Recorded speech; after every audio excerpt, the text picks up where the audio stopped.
Okay, I think we're live. A little late tonight, about 1:13 in the morning. Hey, Miranda, how are you? Good to see you. My coffee cat, and you're gonna. All right. Good to see you, Miranda. Hold on, I'll put it in the chat. Little late. Sorry, I've been working on the car, watching college games, so I'm a little late. Apologize for that.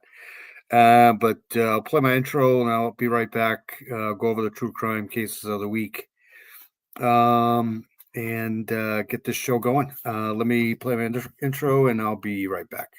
Good to see you guys. Hope you guys had a good Christmas. Hey, buddy. What's going on, buddy?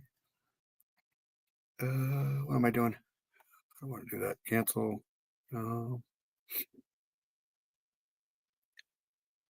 Be right back.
All right, so here we are. I hope everybody's doing well. Sorry, Heather Brown, simply unacceptable. Hey, Son Miguel, how are you? Good to see you. I hope I'm not bumping into Mr. Steve's chat. I know he's on here somewhere doing his after hours morning chat there. Necessarily Evil's here. Miranda Lee's here. I put my email in the chat. Let's see here. Son Miguel's here. Eosha, I hope I'm saying that right, is here. Good to see you. Mustang 1965 is here. Good to see you. So I've been working on my car. I don't know if you can see this, but this is my windshield washer pump motor. Not just the windshield, the wiper motor. I don't know if you can see it. There it is, right there. So I've been trying to get this thing to work again, but I don't think it's going to happen. So, anyways, the gears in here are stripped. So that's what I've been working. That's why I'm a little late. It's the pump. Yeah, that's the motor there. Anyways, it's out of the car.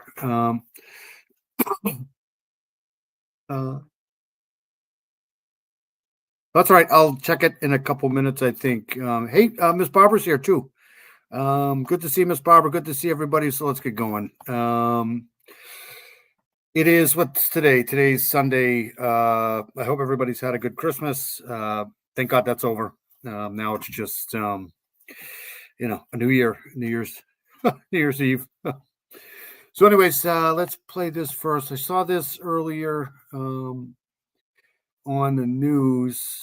Hold on a second. Let me share this. I don't even know where this is, but we'll take a look at it anyways. And then we'll go over some more shit. But good to see Paul. Paula's in here. Good. Hi, Paula. How are you? Good to see you. Good to see everybody. Again, I'm sorry I'm late.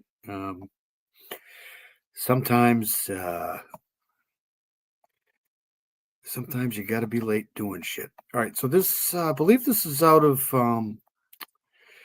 let's see here. This is out of a husband and wife who were found pew-pewed and unalived inside a home in Altadena have been identified as detectives continue their investigation. So let's check this out here. There's Mr. Steve right there. He's still alive.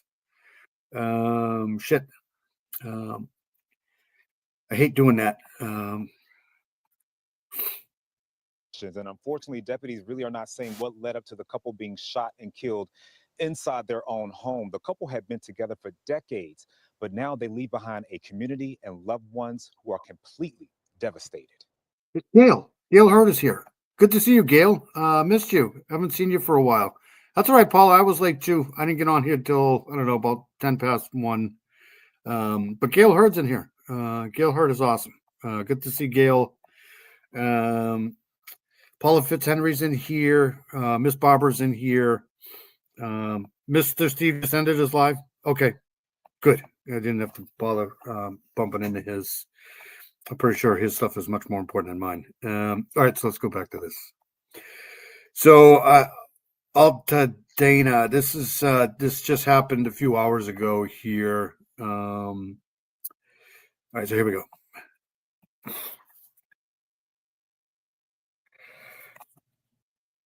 A couple's enduring love story ends in tragedy. Wynn and Beverly Harmon, married for more than 30 years, found shot to death inside their own home. God, I can't sleep. I can't. It's traumatic. Just knowing that somebody's out there and they would do something like this to them is unsettling. The victim's family holding this large, emotional candlelight vigil outside the couple's home in Altadena. We just want justice. The shooting happened last Friday around 8 p.m. A neighbor calling deputies to check on 62-year-old Wendell Harmon and his 58-year-old wife, Beverly. When they arrived to West Sacramento Street and entered the home, deputies saw. So this is in California. This is, hold on a second. This is Jenny's here. Hey, Jenny, how are you? Good to see you. Who else snuck in? True Crime Web is here. Hey, buddy. Headlights on owl. That's too funny. Mr. Steve is awesome. I didn't want to bump into your live. I've been telling people I took the second time I'm going to have to replace my windshield pump here motor. But this one here is shit the bed again. I tried to get in there and fix it. But it's out of the car, so that's good news. All right, so enough of me. Hold on a second. I wanted to share this. This is in Altadena, California here. So let's check out the maps here. This is Altadena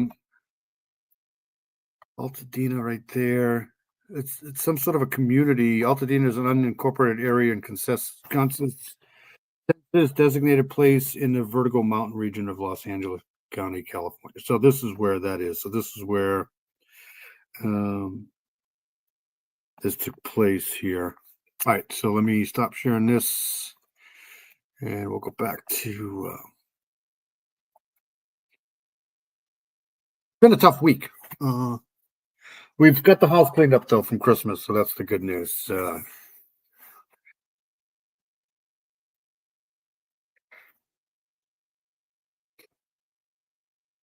The horrifying scene.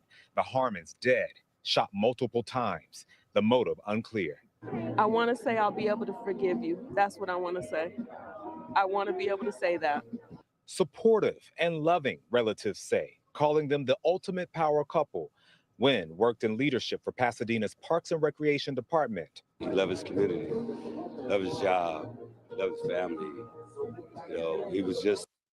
Yeah, it sucks around here because it's we've been getting a lot of that ice shit, ice, snow, rain mix, and I do so much freaking driving at night that these washer motors don't last very long. So, anyways, we'll see if I can get it working again. Who knows?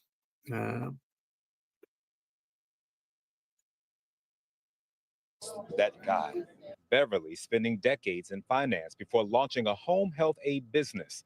Loved ones now left heartbroken, asking the shooter why them. If anybody knows anything, please contact the homicide division. What would that mean for you?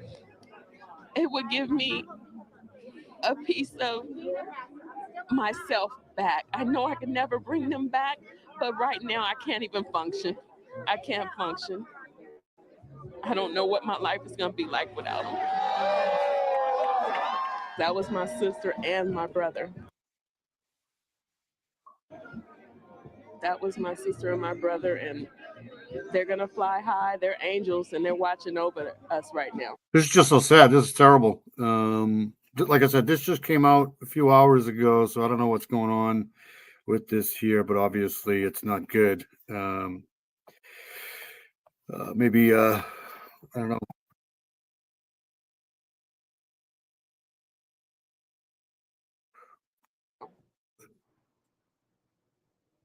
JC Ann's here. Good to see JC Ann.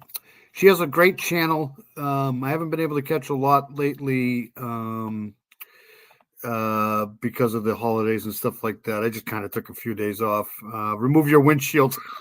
I might have to. That's the next thing to go is the windshield. I'm surprised I haven't broken that yet. Who else snuck in here? I know that Mino Dino's in here. Good to see Mino Dino. Who else just snuck in here? Jenny 8675309's in here. Good to see Jenny. Yes, we know how good you are at solving problems, Mr. Steve. Long time no see, Miranda Lee. Miranda Lee's in here too. All right, let's go back to this and then we'll check out some other show. I want to get into the Anna Walsh thing again tonight too. Hold on a second. Investigators want people to come forward, sharing information, any videos related to this incident. Hello, I'm Mark Brown. So I'll keep an eye on that. That just came out, like I said, a few hours ago, so I wanted to play that really quick. But I do want to go to this Anna Walsh thing because I've been following this for a while. Anna Walsh, I think we did some of this last week, but this is kind of new here.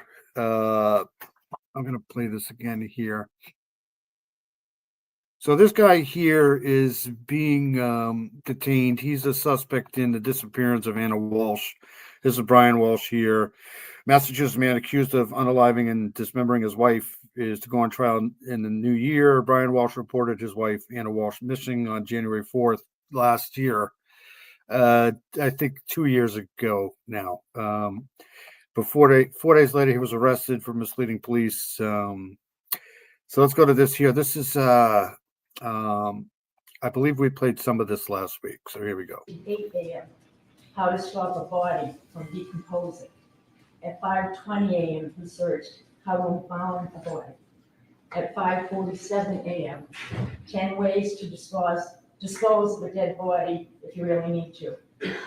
At 6:25 a.m. on the 1st, how long for someone to be missing to inherit.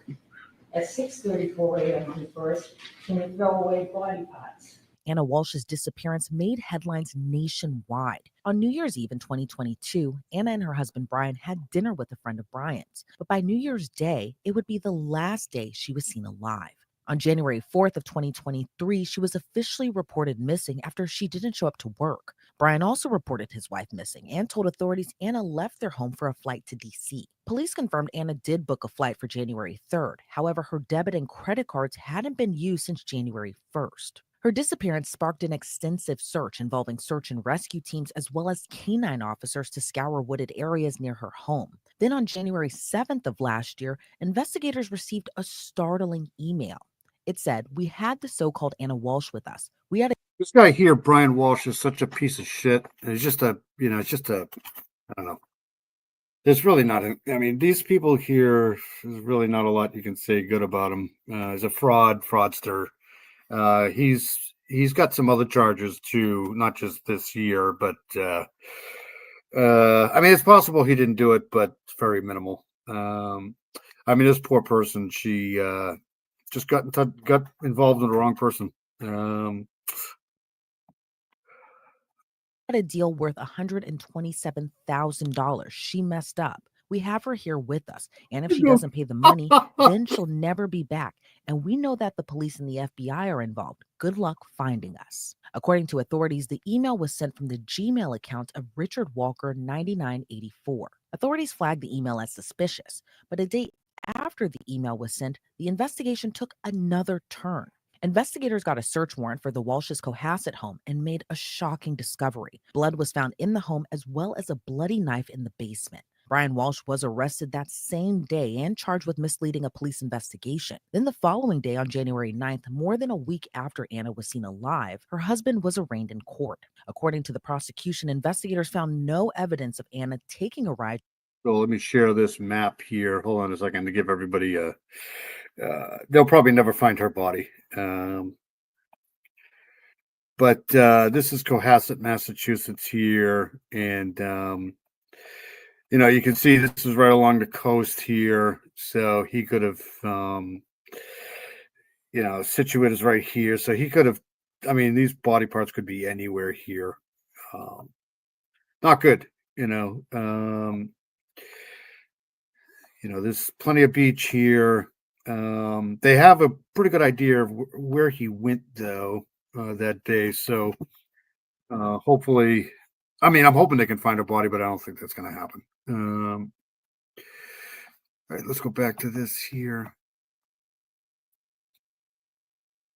Share from their home to the airport on the 1st. The Commonwealth said Brian's statements to police were a clear attempt to mislead and delay investigators. By that time, Anna still hadn't been found, and prosecutors called Anna's disappearance suspicious. Then, more than a week after Brian Walsh initially appeared in a Massachusetts courtroom, he was officially charged with her murder, despite Anna's body still not being found. According to the prosecution, Brian murdered his wife, dismembered her body, and threw her remains in a dumpster. While appearing in court, the Commonwealth laid out a timeline of what they believed happened and claimed Brian made some shocking internet searches from his son's iPad. What I'd like to do now is just describe his actions on the day. His son's iPad, not his iPad, but his son's iPad. Again, this guy's a royal piece of dog shit. It's from January 1st. Defendant indicated on January 1st at 3 p.m. he did some errands and went to his mother's house in Swampscott, but got lost because he didn't have his phone. He said he knew he was lost when he saw the pirate ship on Route 1. Defendant stayed 15 minutes, then went to Whole Foods and CVS. Surveillance was checked and he did not enter either of those stores. On January 1st, defendant Googled using his son's iPad. Some of his searches are as follows. Keep in mind that the defendant. I hope everybody's well. I hope everybody he missed searching for the best dump sites. Yeah. At least he's not like the Lisk guy where he basically just wrote everything down. The spelling's no good, but he, what a douche is right. Just a douchebag. These people are just sickos. Dude must have taken my class on getting the ladies. Yeah.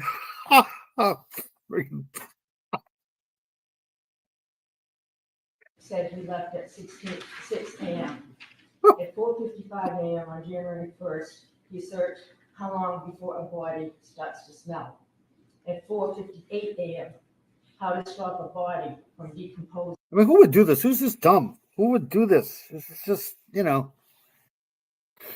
they need to do a top 10 list of the dumbest top 10 criminals in history. This guy's got to be on there somewhere. Because this, how do you do this?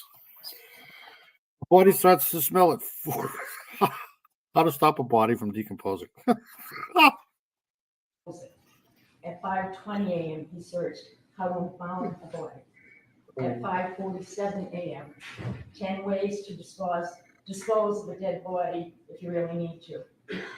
At 6:25 a.m. on the 1st, how long for someone to be missing to inherit. At 6:34 a.m. on the 1st, can you throw away body? This is like Motive 101, right? Ways to dispose of a dead body if you really need to.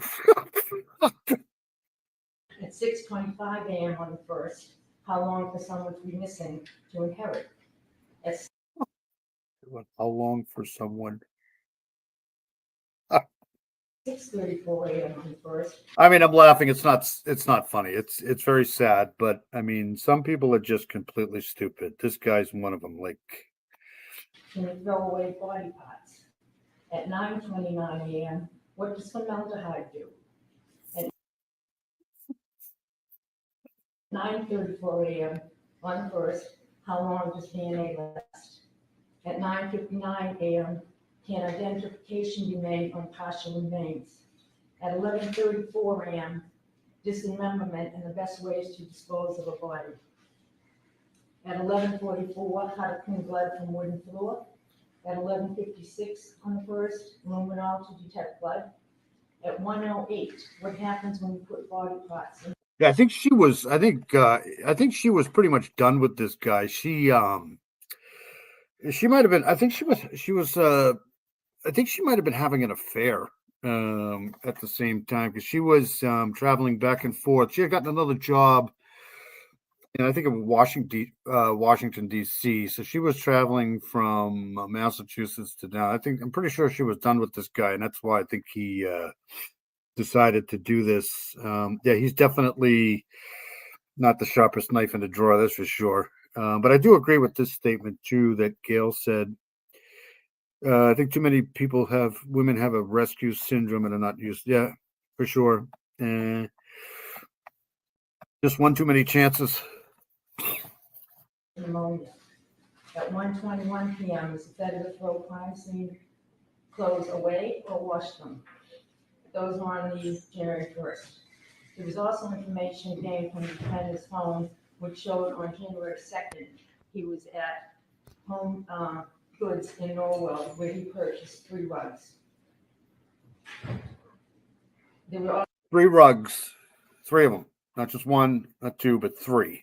also more Google searches on January 2nd. At 12:45 p.m., Hacksaw best tool to dismember. At 1:10 p.m., can you be charged with murder? Best tool to dismember. Can you be charged with murder? I mean, this guy. I mean, why would you be searching for this stuff? You can put a bouncing ball on this. This is Without a body. At 1:14 p.m., can you identify a body? look at this.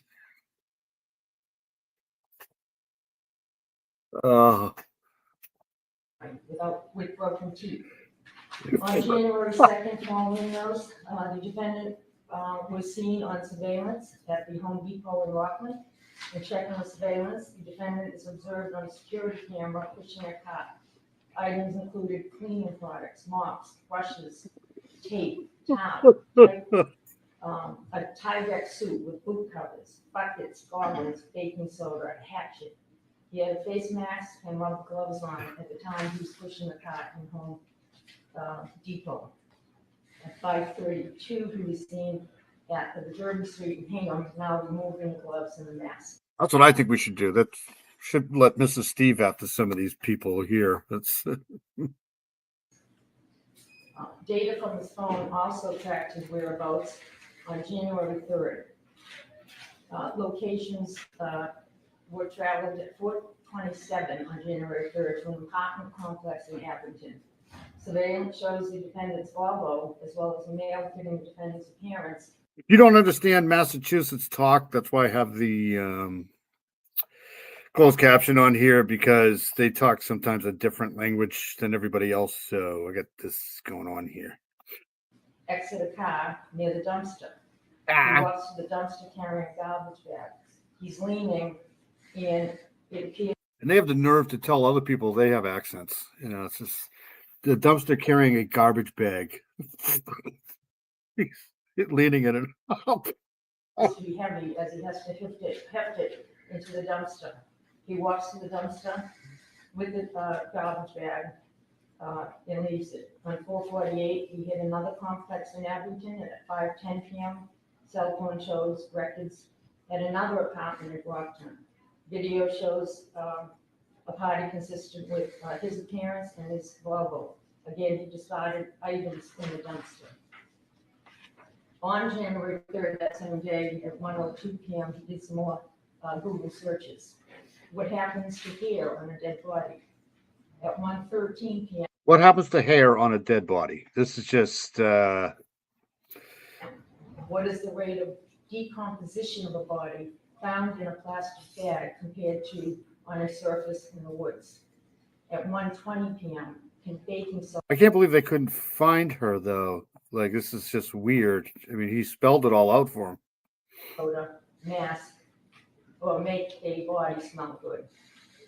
On January 4th, the following day, the defendant went to Home Goods and TJ Maxx. He purchased towels as well as bath mats and men's clothing. At 4:15 that day on the 4th, he went to Lowe's where he purchased squeegees and a trash can.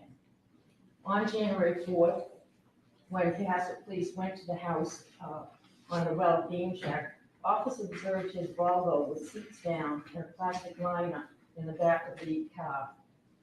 The next day, a view of the Volvo showed his seats folded down, floor mats with some dirt, and the carpet I can't believe they didn't find anything in his car. appeared to show fresh vacuum streaks. When asked about the liner, the defendant said he threw in the trash. Chemists later analyzed the car and there was present blood in the car. On January 5th, review of the data from defendant's phone Present for what in the car?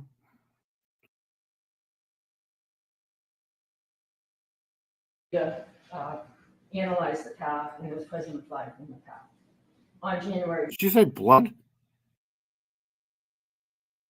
I can't understand what she said. That's fantastic. And they misspelt it here. So I don't know what she said. Oh, liner, the defendant said he threw in the trash. Chemists later analyzed the car and there was present blood in the car. I think she said blood in the car. There's a chemist, so I'm assuming she said blood. I'm not sure. On January 5th, review of the data from defendant's phone showed his phone traveled at 8 a.m. First Tuesday here and then to Swampscott where his mother resides. The phone traveled to the complex where his mother lives at 9:30 a.m. Hey, asking a friend. In the southeast corner of that complex is where there was a dumpster. The dumpster was later secured and searched. That's what I thought she said too, but I had to double check because she's talking so fast and it's the sound of obviously in this courtroom sucks. And she's got a really, really good Revere accent. So it's not, I'm pretty sure she said presence of blood. I don't know if they, hold on here, where there is a dumpster, the dumpster was later secured and searched. I don't know why they didn't find anything. It's weird. On January 8th, police and crime scene services searched the house in Passett. They found blood in the basement, a knife with the presence of blood. The knife was damaged. A second knife was also found in that basement. In addition, there was heavy-duty large top plastic liners purchased from that Home Depot trip. As part of the investigation, police checked for activity on honest credit cards, bags, flights, trains. There was no activity since she was last seen on January 1st.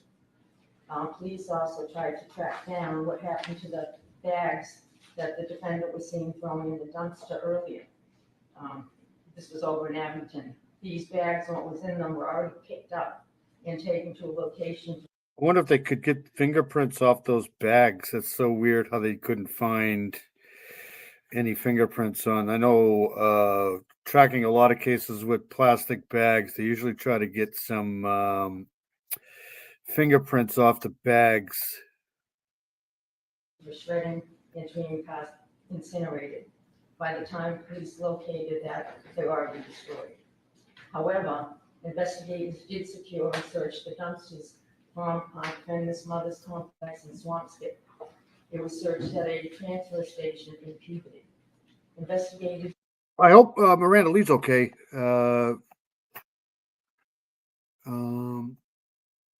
It's good to see everybody here. Glad everybody's here. Appreciate everybody waiting around. I wonder if he's humming the Jeopardy theme song in his head right now. He's out to lunch at this point. He's listening to this stuff. I'd be a little bit worried, and in this court appearance here, because but he looks like he's stuck on himself, so he probably thinks he's going to get away with this. Police recovered 10 trash bags. Inside the trash bags, many of these items contain stains consistent with blood, affected blood. Among the items secured were towels, rags, slippers, tape, Tyvek soup, gloves, cleaning agents, carpets, rugs, hunter boots, Prada purse, a COVID-19 vaccine card in the name of Alana Walsh, a hacksaw, a hatchet, and some cutting shears. But after that hearing, a judge ordered he be held without bail. Toward the end of March of 2023, he was indicted by a grand jury on charges of murder, misleading investigators, and improperly conveying a human body, all of which he pleaded not guilty to. But in April of that same year, more details were released. Investigators say Anna had taken out a nearly $3 million life insurance policy where her husband... Oh, there you go. Look, see, she took out a nearly $3 million life insurance policy. So, that might tie in with his financial problems for sure. Was the sole beneficiary. But according to Brian's defense attorney, there isn't evidence he needed the money because his mother was wealthy. The case would take more unexpected twists, even while Brian remained locked up. But court documents would give more insight into the relationship between Brian and Anna. It was revealed in court documents their relationship was strained. A friend of Anna's told investigators she was planning to move to DC full-time with her children. But it was also revealed there was another man in Anna's life. According to court documents, Anna had an affair with a man in Washington, D.C., and even spent... So I'm going to attempt to put the ticker on here. Let me know if that changes the sound and me cutting in and out here, because sometimes that happens. That's why I don't use the ticker a lot, but we'll try it.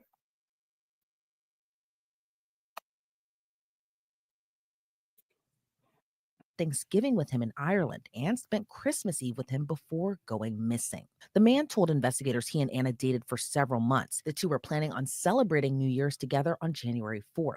But Anna reportedly stayed with her husband after giving him an ultimatum while he waited for sentencing for art fraud. In 2021, Brian pleaded guilty to 3 federal fraud charges. He's got a lot of explaining to do for this. And this might tie in with some of the financial problems here. After scheming in 2018 to sell fake Andy Warhol paintings online. He wasn't sentenced in that case until earlier this year, when he was ordered to serve 37 months in prison with 3 years of supervised release. He was also ordered to pay $475,000 in restitution. But where does that leave Anna's case? Nearly 2 years after being reported missing, Anna's body still hasn't been found. But that possibly won't matter, as her husband is set to go on trial for her murder in the fall of 2025, which could keep him behind bars for the rest of his life. I don't know if they've ever... I'll have to look that up. I'm not sure they've ever had a body missing case in Massachusetts in a murder trial, but I'll have to look that up. I don't think... I haven't heard of one.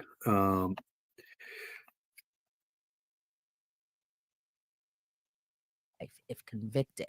However, a familiar name from another high-profile Massachusetts case could possibly present a hiccup in Brian Walsh's case. Michael Proctor, who was one of the lead investigators in the Karen Reed case, was also one of the investigators looking into Brian Walsh. Proctor was relieved of duty after sending crude text messages calling Reed a whack job and telling his sister he wished Reed would kill herself. While Proctor claimed his emotions got the better of him, he was relieved of duty after Karen Reed's case ended in a pigs with one bad egg sometimes, man. This whole case, along with the Birchmore case, trial this summer. But Brian Walsh's defense attorneys are seeking emails and texts from him. But in this case, the government, the federal government and the Norfolk County District Attorney's Office were essentially working together. They were working to investigate a homicide that Norfolk was prosecuting. They were investigating the state police for integrity violations, policy violations, inappropriate conduct, failure to supervise. And so this information has been starting to get turned over to us. And as Mr. Tipton articulated, whether it comes to Bowden or credibility or bias, that's... Yeah, I think she's actually from Serbia. I don't know where he's from. He might be from over there too. I'm not sure. But yeah, she's She just got caught up with the wrong douchebag.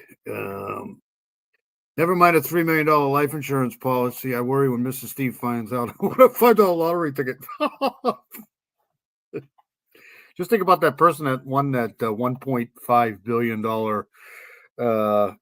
Mega Millions in California. I knew it wasn't going to be me. That's for sure. Part of what we want to show and what we expect to show. So we believe the material is Rule 14. They have it, ergo, we should get it. So I don't think 2E is even. What's the matter with Jenny 8675309? Is she okay? Are you okay, Jenny? We all need to support Jenny at 8675309. She needs us. I hope you're okay.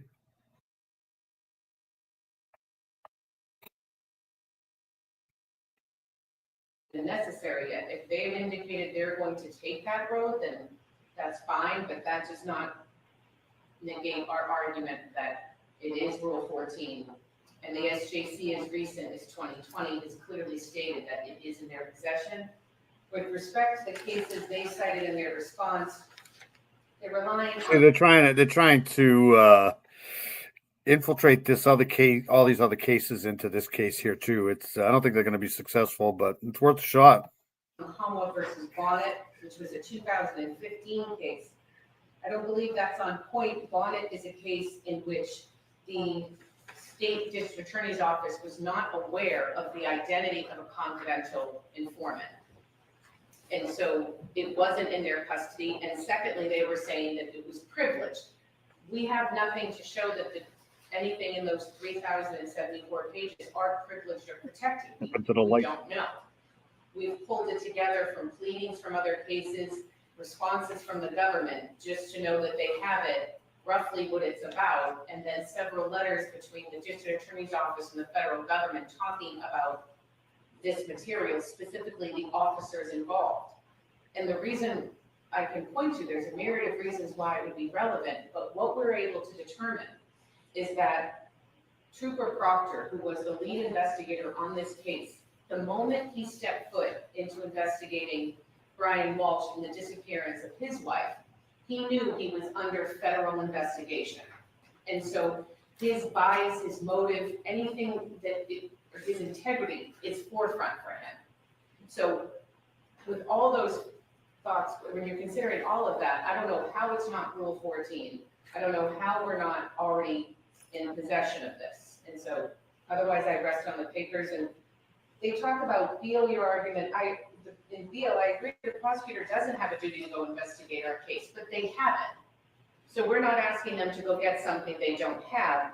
And in footnote 4 in Beal, which isn't cited in their brief, it specifically says the government isn't able to simply put their head in the sand if there is something exculpatory. And documents that show that the lead investigator in a homicide case knew he was under federal investigation the moment he stepped foot in the case is certainly. Isn't it even stronger? Well, I'm not making your argument, but wasn't he already under prosecution? No, Your Honor. Do you mean So Mr. what's the Walsh, time? or Yes. do you mean, no. What's the timing of his federal indictment? Do you mean do you mean Trooper Proctor or Mr. Walsh?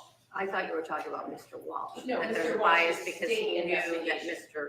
No, Trooper Proctor knew he was under federal federal investigation. the moment. I thought you were stepped foot. saying there was a bias against your client No. because he was under No, federal eye. no, it's Trooper Proctor. That's an additional bias, by the way. Right, but we're just focused on that part. The moment he stepped into this investigation, and bear in mind, the Norfolk County District Attorney's Office, they control homicide investigations. They work with the state police with CPAC. So now the Norfolk County District Attorney's Office knew that Proctor was under federal investigation, specifically for how he Yeah, Mrs. Steve is amazing. She's absolutely amazing. You know who else is amazing? Is Southern Gal. Southern Gal's amazing too. I'm hoping we can get something together for New Year's Eve, but I may actually have to work, which would suck. Where's Southern Gal? Hope she's still in here. Her channel is amazing. JC Ann's channel is amazing. Mr. Steve, of course, True Crime Web's amazing. We're still waiting for Heather Brown to get her own channel. Hey, James Moen, good to see you. All right. Paula Fitzhenry's got a channel. Feel free to throw your channels in the chat.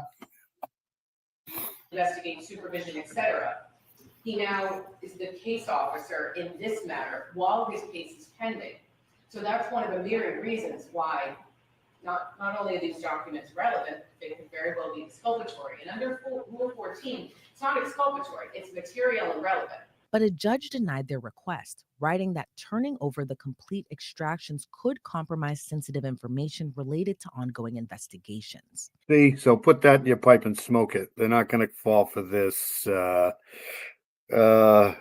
thing here. It's unclear if the defense will choose to call him as a witness, but prosecutors announced back in September they wouldn't call him to testify. And with months left before Walsh is set to go on trial, it could be one of the biggest trials Massachusetts has seen since Karen Reed's. However, in a case with so many twists and turns, more bombshells could be dropped, as prosecutors say they're waiting to get all the DNA evidence in the case. But both sides will have another opportunity. So this was done. When was this done? This was done 5 days ago. So this is the latest on this case. We'll go a little bit more and then we'll move on to something else. But they haven't gotten all the DNA evidence yet. Need to discuss it at a hearing that's slated for early in the new year.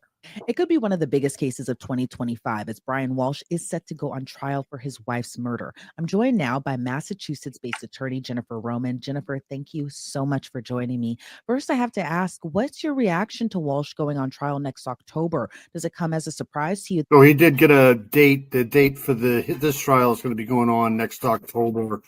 I think it's actually towards the beginning of October, but we'll see. There's always a surprise. That it wasn't even sooner. I actually thought October was kind of quick for first degree murder investigation. There's a lot of investigation that needs to happen on both sides, on the prosecution side as well as on the defense side. And so that alone can slow things down. But then we just also have a court system that's so incredible. When is New Year's Eve? Yeah, I'll do if I'm off, I'll do it for sure. Phone's dead already. Mino, we need to buy Dino a new charger. Seattle? Seattle. Yeah, somewhere in Seattle. Okay. I'm glad you're still here.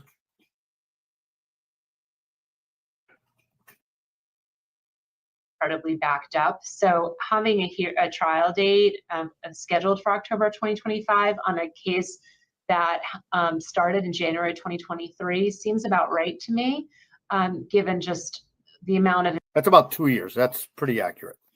Investigation and the docket, the full docket that our courts have here. And it seems like, the prosecution has an overwhelming amount of evidence. They have Google searches, they have surveillance video, they have forensic evidence. And I know a lot of people always say no case is ever a slam dunk. But with this overwhelming amount of evidence kind of pointing to Brian Walsh as the alleged killer, what do you make of that? And do you think the case could be a slam dunk case? Nothing's a slam dunk ever. We just never know what a jury's going to do. And I think the fact that they don't have Anna Walsh's body is going to be a strong focal point for the defense team. If the prosecution's telling us, there is a lot of circumstantial evidence that would link Brian Walsh to this. We have his Google searches in the days following. They're all great. Southern Gal's awesome.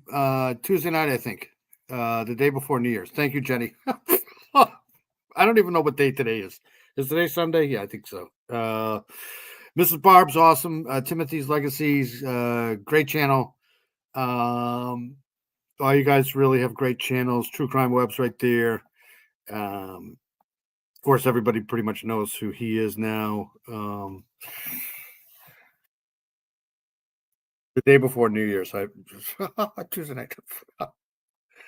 All right. Let's go back to this. A couple more seconds on this, and then we'll go to another case. Her disappearance, last time she was seen was the early morning hours of January 1, 2023, in her home after they had friends over to celebrate the New Year's.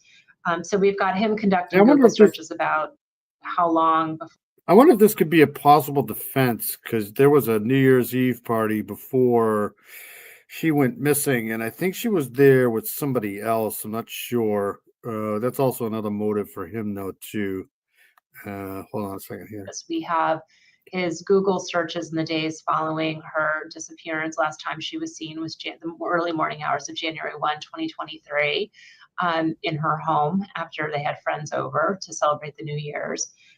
Say they had a big, huge party with friends, and then she went missing. So I don't know if they're going to use this here as maybe somebody else there could have done it. I don't know here. So we've got him conducting Google searches about how long before a body starts to smell, how long before a body decomposes, best way to dispose and dismember a body, use of a hacksaw in dismembering a body. And I think that hacksaw Google search is particularly damaging for Brian Walsh, because one of the physical pieces of evidence that the police were able to recover from a dumpster very close to Brian Walsh's mother's apartment complex was a hacksaw.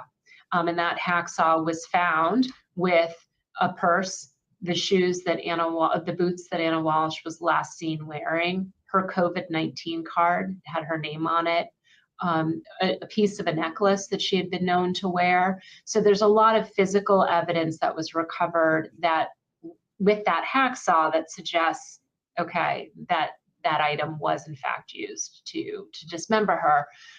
So it starts to build that very strong circumstantial case against Brian Walsh. And we don't have anybody else saying they. What's going on with Gail Hurd? Is she okay? Whiskey helps everything, except for driving. I think I see Dino solo cruising through town on his way to.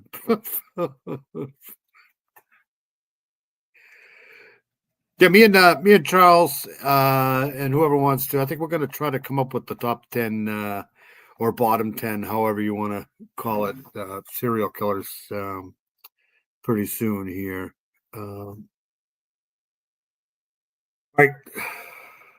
Saw her or that she disappeared. So I think the evidence against him is very, very strong.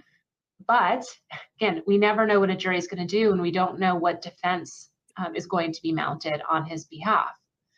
And that's circumstantial cases in Massachusetts are kind of tough, but we'll see. All right, so let's get out of this. I'm tired of hearing about this prick. All right, I'm going to switch gears here. I want to go to this here because we covered this a little while ago. Remember, we got this guy. He was, and it actually was weird because he was in a car chase, police chase in California. And this is going back to this guy, Stephen Paul Gale, who basically was a serial assayer in Massachusetts, and they caught him all the way out in California. And this is how the RAPE survivors, new technology, aided the long quest for this this guy here. But remember, we saw him getting in a police chase out there in California, and they finally nailed him out there. So let's go to this. So two women who are essayed at gunpoint in Massachusetts clothing store story more than 3 decades ago, and now closer to something they fought for years to achieve. So this is good news that they finally got him in connection to all of these essays here.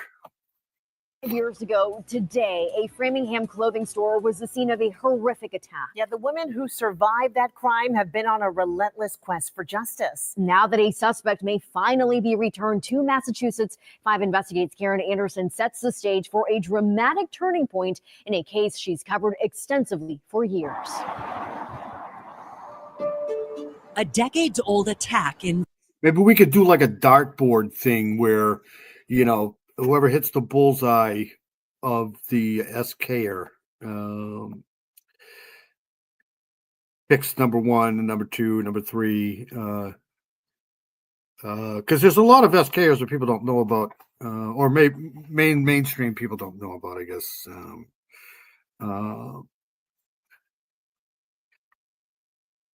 I hope you're okay, Gail. I think I seen Dino solo cruising through down on his way to Portland. Framingham. Don't look at me. Don't look at me or I'll blow you away. A case gone cold until two brave survivors came forward and demanded answers. The opportunity to find him and prosecute him. That's what justice is. And a manhunt that ended with a wild police chase in Los Angeles. Here comes an LAPD officer running up to the vehicle. Remember this? They caught him in this. I don't know. I think he went into this parking lot here, and they got him, and they thought this guy was just going to get out and start pew-pewing people, and he just couldn't even get out of the car. They literally had to put him in a stretcher. Trying to spike the vehicle. And the two survivors watched that chase unfold live, ending with the man accused of raping them in 1989. I've been following this case for a long time, too, because this ties in with the case that I was following in Massachusetts. I wondered if this guy would have been responsible for some of that.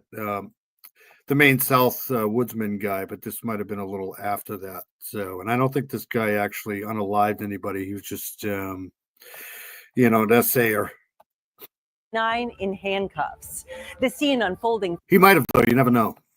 Thousands of miles from where this story began, in a clothing store on Route 9, 2 days after Christmas. He said, "You have a .357 Magnum pointed at your side." He had me crawl naked on my hands and knees to the back office, and that's where the assault happened. So he would yell at me, "Shut the F up," put the gun against me hard. Police would later call the suspect in that crime a serial rapist, wanted for attacking women in Norwood, Boston, and Braintree. As the years passed without an arrest, the public and law enforcement moved on. But the women who survived never forgot. So I was convinced that he was going to get found out through that DNA that I provided, but then we never heard anything. In 2021, they reached out to 5 Investigates after seeing our report revealing thousands of rape kits had never been tested in Massachusetts. They wanted to know what happened to the evidence in their case. I'd like my case to be reopened. I don't want it to be just sitting on a shelf anymore. Their persistence paid off. The district attorney and Framingham police turned to forensic genetic genealogy, using DNA from the crime scene to find someone in the suspect's family tree. Then last spring, a breakthrough. A suspect is finally identified in the brutal attack. Finally, a face and a name, Stephen Paul Gale. And with that, a nationwide manhunt began. We work with law enforcement partners across the country. Less than 4 months later, the dramatic turn. The suspect deciding time is up after an hour-plus pursuit. Stephen Paul Gale captured in Los Angeles. Sources tell me this is where it all began to fall apart. In LA, we unearthed how investigators tracked Gale to this luxury yacht, the Dior. This exclusive video shows him walking to his car moments before the chase. Sources told us Gale had mutilated his fingertips to obscure his prints, and that this moment was actually a botched handoff as he tried to get a new cell phone, IDs, and cash to disappear again. Calling the case of People versus Stephen Gale. With Gale in custody, we started to piece together his decades on the run. 5 Investigates followed his trail to Las Vegas. I had a practice in Vegas and I had an office. Jack Firm was doing legal work in 2004 when Gale walked in, introducing himself under an alias, Paul Costa, saying he wanted to set up a company. So I told him it cost $1,500. He peeled off 15 $100 bills. Gale became a client and a friend, throwing lavish dinners once a week. 12, 14 of us at a table for dinner, and he would pick up the tab. Firm says Gale was secretive about his own life and appeared to always be working on new businesses. When he was driving in his car, he always had 2 phones, and he could talk on 2 different phones while he's driving. That's how he lived. But according to court records, one of those businesses was a fraud. My first recollection was that, wow, this is something that could be good for the community. It's a good investment. Debbie and Walt Hawkins got a flyer from Gale promising big returns if they invested in his company, which he said was opening medical offices in Vegas. They gave him $50,000 and never saw a cent back. Certainly we were disappointed, but I think I was more surprised and shocked that when a detective. It's PJ. Good to see you lighting their way home. Awesome person, awesome channel. Great channel. Feel free to throw that into your Southern Gal already did it. Okay, thank you, Southern Gal.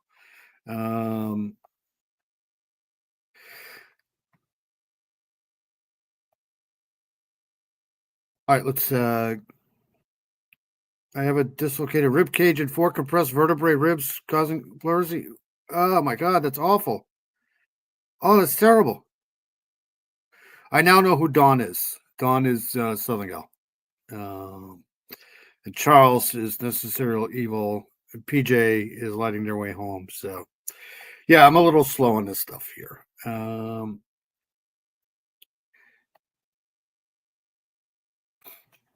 Detective called us up. I was tenacious. You know, I looked at everything. It's always awesome when they catch these guys because they think they have it made. You know, this guy's living out in LA. He's got a family, got his fancy car, his fancy clothes, and you know, they never stop working. These people never stop on these cases here. And now he's going to face a jury here, a trial jury here. Detective was Mark Medina, chief criminal investigator. I mean, that doesn't do anything to erase what happened to these RAP survivors, but it's justice. You know, it's I don't know. It's probably the next best thing, I guess. Investigator for the Nevada Secretary of State. Medina's investigation found Gale defrauded a total of 5 victims out of $205,000.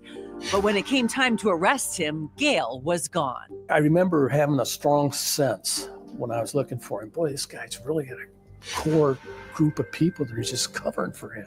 Jack Firm thought his old client had taken off for it. It's so funny. I kept Dawn. I'm like, who the hell is Dawn? But now I know.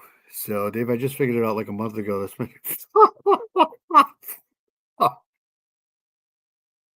Italy. And he's continuing northbound. Then he saw his hey, arrest buddy, the less we know, the better. in the Massachusetts rape case on the news. He couldn't even, this guy couldn't even walk. They literally had to put him on a stretcher and take him away. So I hope he gets everything that he deserves. You can't even fathom somebody doing that. That is, to me, an animal that really doesn't deserve to live. I just want to get him back to Massachusetts so we can sit in a courtroom. For the women who fought so hard to reach this point, a new year brings new hope. Hope for justice long delayed. This is what every victim waits for. They fight hard to have their rapist identified, captured, and then the last piece of the puzzle is that we have our day in court where he has to face the charges of You think he's faking this?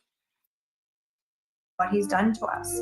And Stephen Paul Gale is currently awaiting extradition back to Massachusetts. Karen Anderson, 5 Investigates. Incredible reporting by Karen Anderson there. We have an interactive timeline, by the way, of the Framingham case and Steve. I'll keep following this case because this, like I said, this kind of tied into another case that I was looking at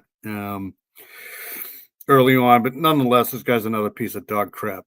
So glad he got caught. That's all that matters, really. All right, so I'll stop sharing that. I do want to go to this week's missing case here. I'm going to change it up a little bit. Hold on a second. We're going to go to Wifey's here. Woman doing Walla Holla. Good to see you. It's always good to see women doing Walla Holla here. And I know who Wifey is now, too. If people think I'm scary on here, wait till they... We need to make some flashcards for Dave. Yeah, I don't know if that's going to help. All right, so let's do this here. I want to go to, hold on a second, please. It's always good to see a woman in here. Do you have a channel too?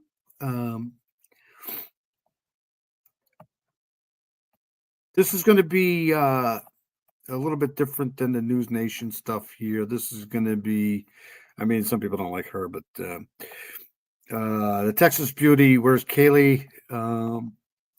And Nancy Grace delves into the alarming disappearance of Kaylee Goodwin, a young woman last seen in Houston after meeting an acquaintance known only as Country.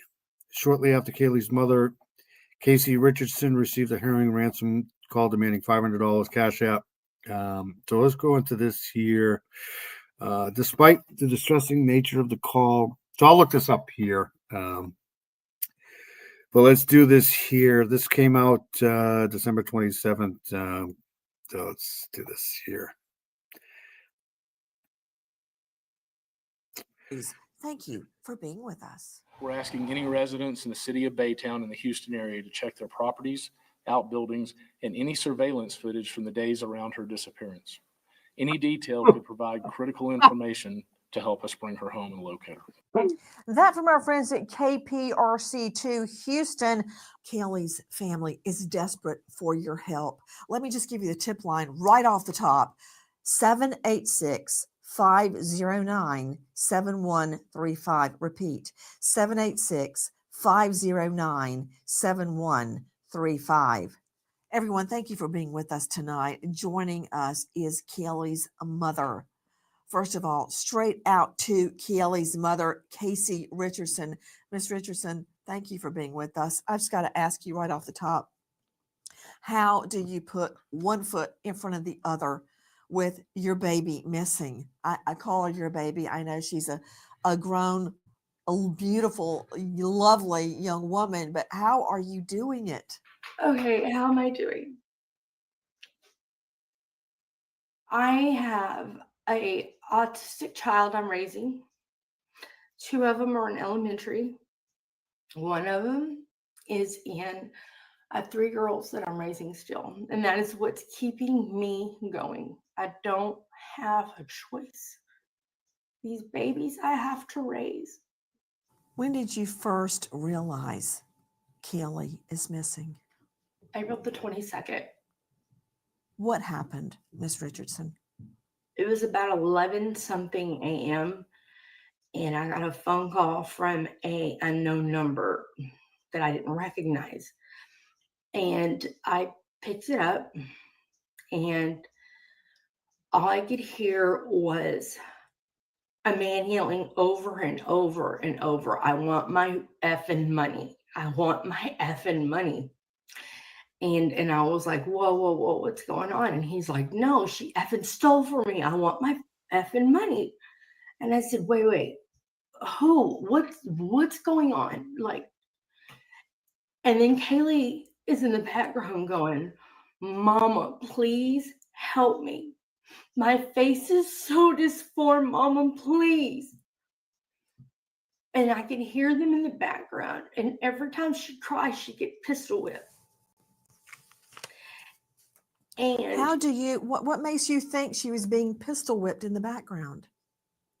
Because the guy in the other background and the other guy in the background was like, "That's enough, man. That's enough. You know, no more." And every time she got hit, I could hear her screaming. Guys, look at Kaylee. Kaylee Goodwin, a beautiful young girl. Her whole world in front of her has seemingly vanished off the face of the earth. And then this disturbing phone call to her mother, Casey, joining us now. Joining me an all-star panel in addition to Kaylee's mom, straight out to Lauren Conlon joining us, investigative reporter. You can find her at popcrime.tv. Lauren, thank you for being with us. I want to take this from A to Z, starting at the beginning. Tell me what happened at the onset, Lauren.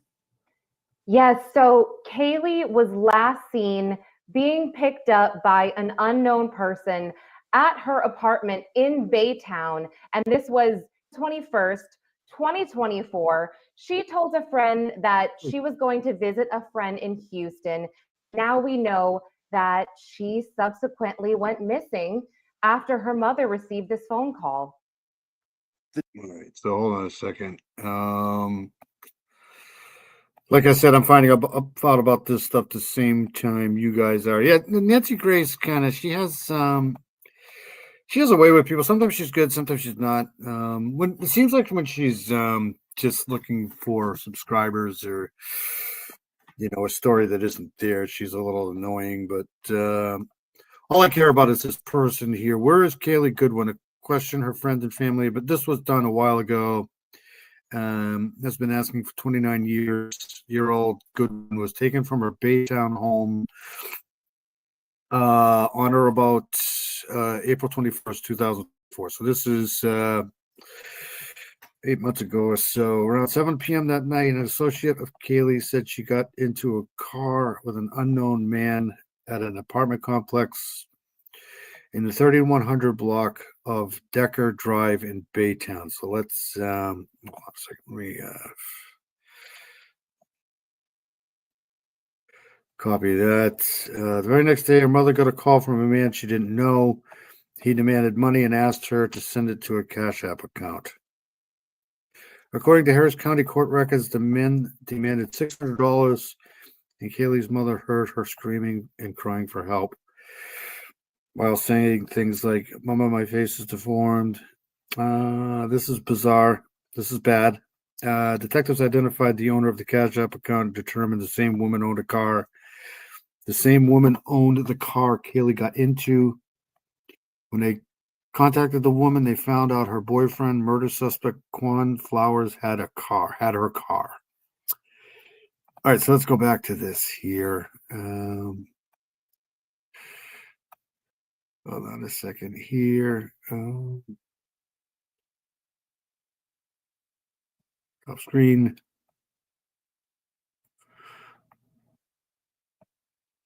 Oop.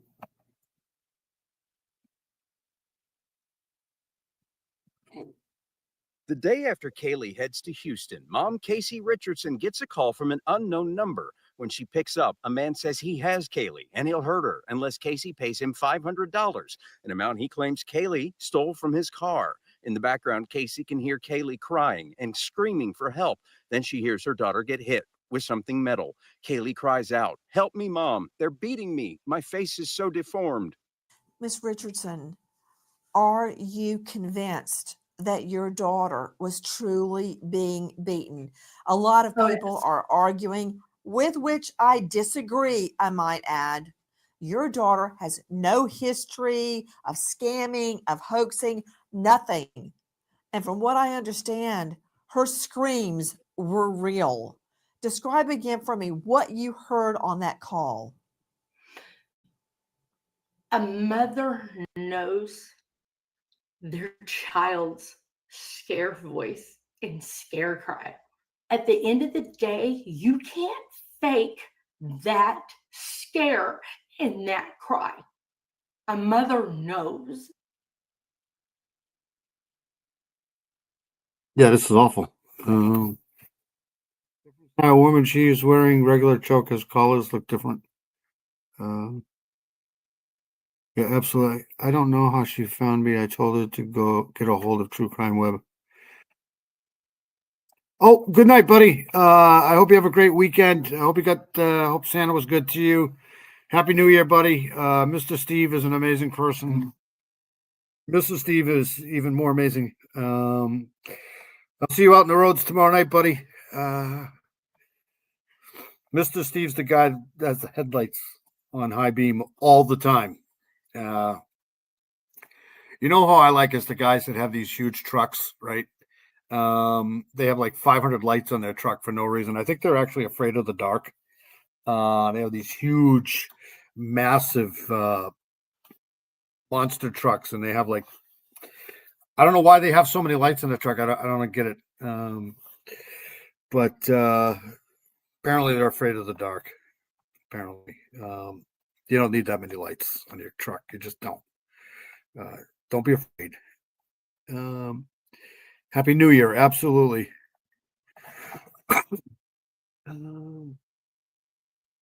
All right, so let me get back to this here. And we learn Actually, more about this. Let me do this first here. Let me let's take a little ride here.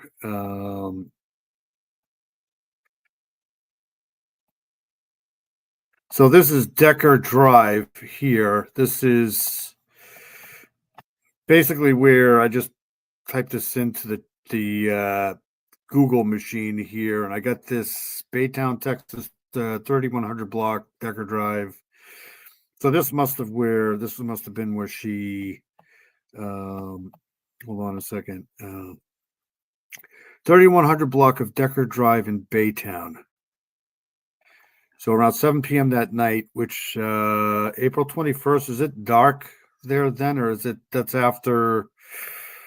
So it's probably light there still a little bit. So she got into a car with an unknown man at an apartment complex. Okay, so yeah, this is it. This is where this happened. I don't know if that's daylight savings time at April 21st. I try to look for cameras, or I don't know what this is. Looks like a highway here. And you would think that somebody here might have had a camera or something, or a ring phone here. But there's nothing here except for the complex here. This, no lights.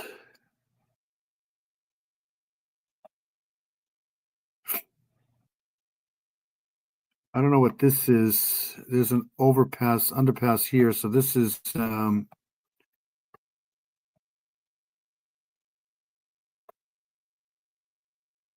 there's something right there. Was at a store. This looks like maybe a bank. So when you get down here, there's a gas station right here. So you might have some cameras here. There's a gas station right there. There's a light right there. So there might be cameras in here somewhere. But anyways, that's where she went. All right, so let's get back to this here. Charlotte's here. Good to see Charlotte. You got to go, Gail. Oh, I hope you feel better. Yeah, they just had tornadoes down there in Houston, around the Houston area. Houston's been hit hard this year for sure. I hope you feel better, Gail. I'd go with what Necessarily Evil said, the whiskey. Or maybe that was Dino that said that. It's always good to see Charlotte. I hope you're well. The hell am I? Right here. Let me share this again.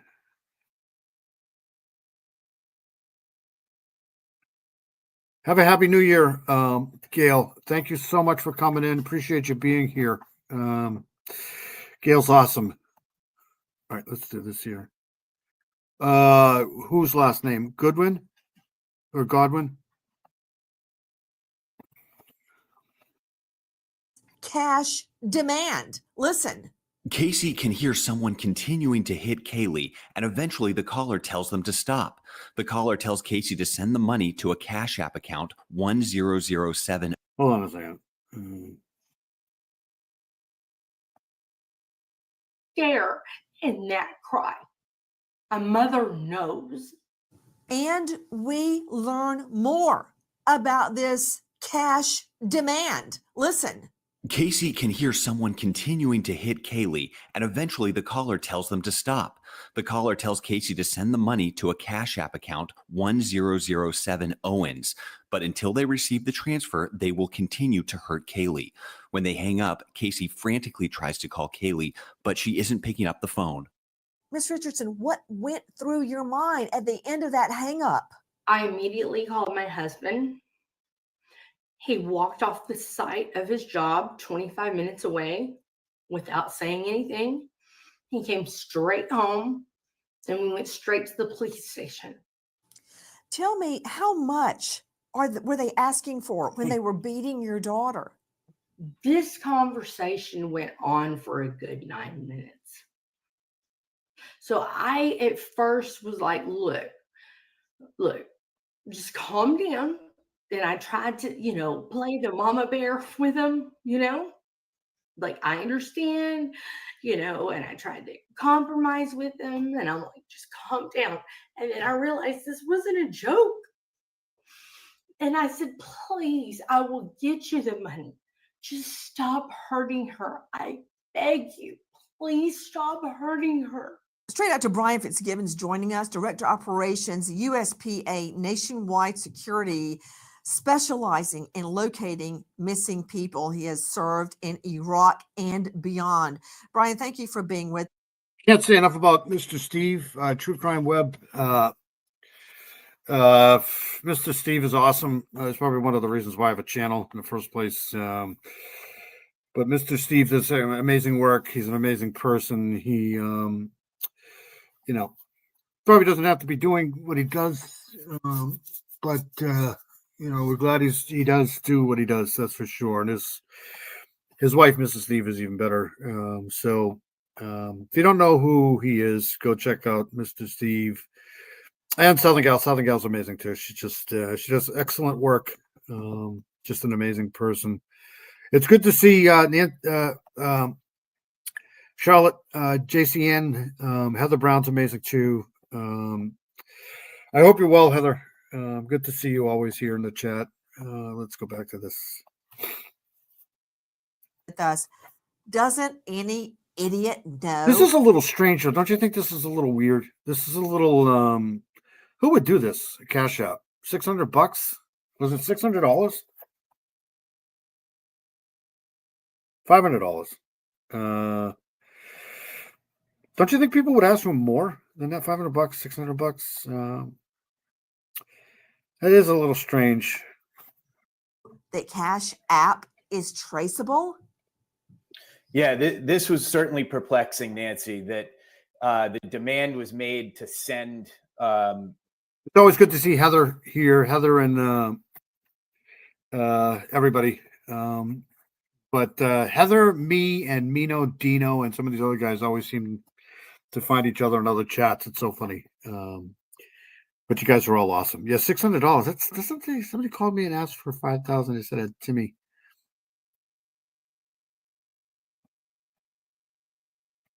Somebody called me and asked me for $5,000. Said they had Timothy, and the reward was People are fucking weird. You just want to bash that person in the face, right? It's just I feel bad for you. That's awful. Oh, the kid that I bring you down.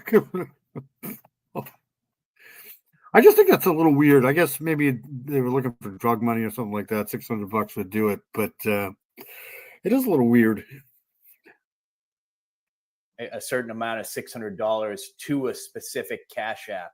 So it speaks to the mental state of Kaylee's captor, right away. Absolutely.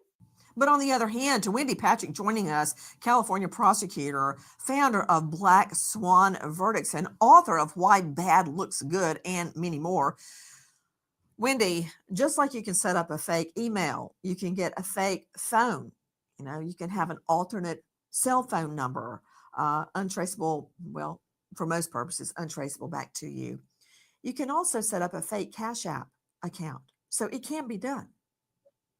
It's easy to be done. And Nancy, that's one of the reasons we need much more than simply tracing a current phone, whether it's a burner phone, whether it's a current Cash App. But one of the things that you also want to look at is all the evidence surrounding the use of the device. That would include geolocation if you can get it. That would include voice, time of day, sounds in the background, accent. So there's so much more available to look at than simply the use of the device, because you're right, that's a dime a dozen. You buy it at the store and then you throw it in a trash can somewhere. But it's just one good place to start when you're starting at the beginning of an investigation. Karen Stark with me, renowned psychologist, radio, TV, trauma expert. She's at KarenStark.com. Karen, I find it very peculiar. Of course, I don't understand the cause of crime, generally speaking, including especially violent crime. But to go to all of this for $600 to kidnap someone, beat them, call her mother, put her mother in HELL for $600, and then you use a Cash App account, which is easily traceable, unless you've gone to the time and difficulty of creating a false Cash App under somebody else's name, going to a fake phone number, going to a fake email. That's a lot of effort for $600. I don't think it's about the $600, Nancy, and I don't think anyone else does. This is about somebody who enjoys doing what he's doing. He's a sociopath. He's a narcissist. He wants to inflict pain. He doesn't have feelings. He has no emotions. So actually, he gets enjoyment from the fact, and I'm sorry to her mom, but he does get enjoyment from people suffering, or he wouldn't be. Don't you think a mother would know if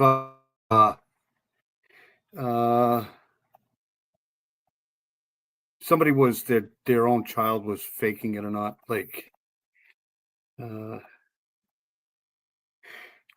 I just think that's weird.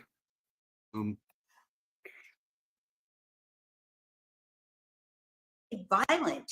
He's out of control, and that's his personality. We need to understand that's something that has nothing to do with money and has everything to do with him wanting to inflict pain. It wouldn't be the first time that a ransom or a kidnap was really masquerading, that it was actually something much more sinister. Do I need to bring up the name JonBenet Ramsey? In the JonBenet Ramsey case, the amount of the ransom in itself was peculiar, much as in the case in chief of Kelly. It was $118,000, a very peculiar amount for a kidnapper to ask for. Of course, the ransom and the amount, that was all a lie. And it covered for a murder. JonBenet was not taken from the home. She was killed in the home. And the so-called kidnapper felt perfectly at ease. It's just absolutely horrible, Miss Barbara. It's just awful. Ugh.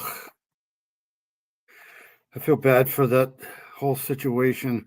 There's a lot of goofballs, man. How many people think this case is a little weird, though? Ease sitting in the home writing not only a ransom note, but a practice ransom note. What does that mean in this case? The case we're talking about today, the case of Kelly Goodwin. To you, Brian Fitzgibbons, following up on what Karen Stark just said about the ransom being bogus, the $600. It's a crazy amount to go through all of that for $600 to beat Kelly, to call her mother and inflict pain, emotional pain on her mother for $600. Really? So, what would be the genesis? What would be the motive of this? Yeah, that doesn't make sense, Nancy. $600 is a wild amount of money to be demanding ransom from. Well, I'll just kind of read this going on from the what we were just reading earlier. So Flowers, the guy, murder suspect Quan Flowers, 39, was accused of pew-pewing a 24-year-old Megan Roos to unalive in Houston on May 3rd, 12 days after Kaylee Goodwin disappeared. Booking photo of Quan Flowers, 39, now charged with unaliving in the fatal shooting of woman found in Arcness Road. 13. Let me try to see if I can find this address here.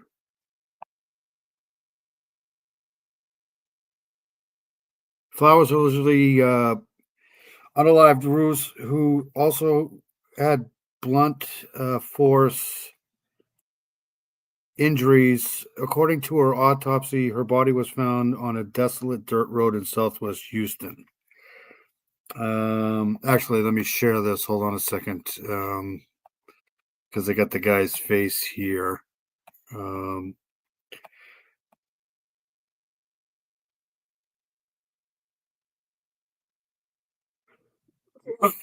So that's the guy right there. This is Quan Flowers, 39, now charged with unaliving in the fatal pew-pewing of women found at 1300 I'm not going to say that because I can't do it. Road on May 3rd. So let's go here. Hold on a second. Let me go back. Can I go back here? Yes.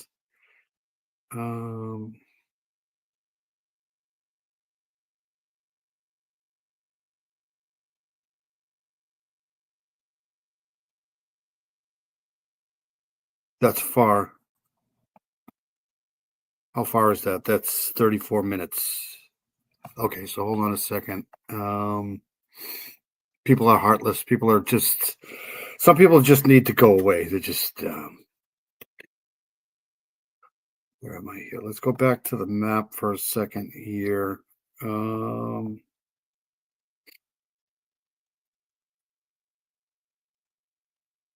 Okay, so here's where, this is Baytown here. This is from 13700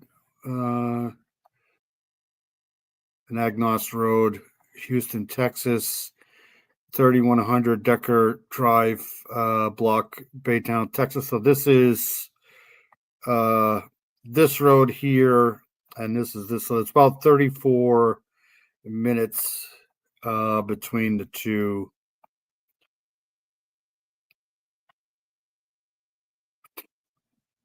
So yeah, this is probably some sort of a SKer here. There's two. There's one here and there's one. I mean, I haven't found her yet, but things aren't looking good. There's this is Houston and this is Baytown. So yeah, it's not good. All right, let's stop sharing this. We'll go back to the video.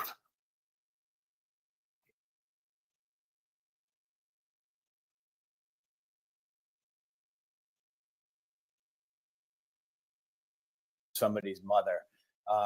You know, we have to be thinking at this moment of, you know, telling this story that the person who's perpetrating this is not mentally stable in the slightest, that her captor is not stable 100%. Less daylight means higher crime rates. We all know that. Stay safe, gain peace of mind with Sabre, the #1 pepper spray brand, offering safety tools to help you live confidently. Equip your daughter for college with Sabre's pepper spray and personal alarm. Your sister for nighttime exercise with an LED run pepper gel. And secure your own home with a door security. Mr. Steve mentions it all the time. There's a lot of people that just insert themselves into other people's misery. Just sometimes people just have mental illness. Sometimes people want their 5 minutes of fame. Some people want, you know, who knows? But it's aggravating. It's just not just for the, you know, law enforcement, but for the families too. It's just the goodness and kindness of people is tremendous. So much love, compassion, and kindness surrounding these dreadful things. So many incredible people out there. There are a lot of good people, but there's a lot of bad, horrible, mentally unstable people too that just, and it happens in almost every case. Every case you follow. Bar at night. There's usually some asshole that gets involved and just tries to derail things and just insert themselves into the crime for no reason. It's just weird. Trusted by over 5,000 police agencies and over 100 million people. Visit saberred.com/Nancy Gray. Is low on cash or using drugs. And well, They say, listen, Unsure what to do, Casey calls Baytown police and gives them every detail of the call. However, officers are not convinced Kaylee is in real danger. They ask Casey if Kaylee is low on cash or using drugs. And while Casey denies both theories, officers still believe Kaylee You might just be. gotta, it happens all the time. Well, not all the time, but people just don't take people seriously. And there's a lot of time wasted. Trying to scam her for money and tell her the ransom phone call is likely an elaborate hoax. Casey continues trying to get in touch with her daughter, but with no luck, reports Kaylee missing the next day. Man, I would be lying on the police station front steps screaming if they tried to tell me, oh, yeah, your little girl's not missing. She's probably high on drugs. She's probably with her boyfriend. She's probably trying to scam you. That's total BS. To Casey. Paula Fitzhenry's awesome too. But wait, if there's no theft history, why is the kidnapper claiming she stole from him? Either she really did steal, or maybe there's a drug issue with one or both of them. Yeah, I mean there's a possibility here.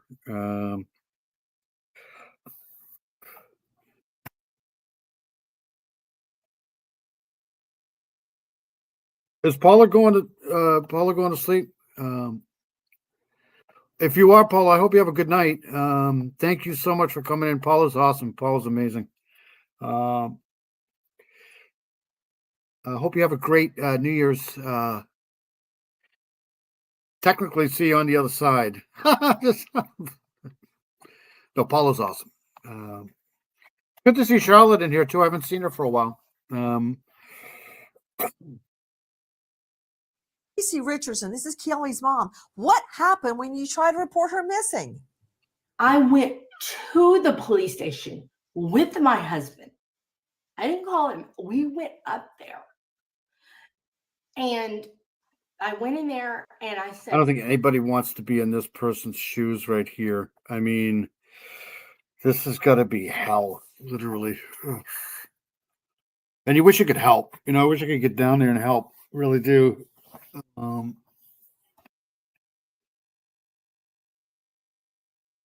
look, this is what's happening. Something is wrong. I need help. And the lady behind the desk said, look, we've had a lot of scams go around. It's probably a scam. I hate to tell you, and I always, when these things happen like this here, I always wonder if there's a diary or something, or I think in these cases here, victimology is important. But I wonder if she had a diary. I wonder if something was going on. I don't know. 39-year-old guy here. This guy doesn't look good at all.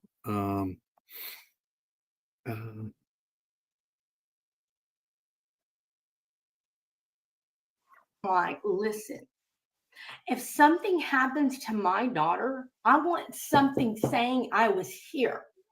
So then she goes behind the desk and gets a woman police. We're thinking about you all the time, Barbara. You're an amazing person. Just you being here is awesome. Oh, good. Paula's still here for a little while. Oh, good. Check out her channel too. Paula Fitzhenry. She got great stuff. Yeah, Daniel Owen Conahan, the Hog Trail Killer. Let's try to. Maybe I'll do something on that. Why can't they ping her phone exactly? I mean, this is the main suspects on death row.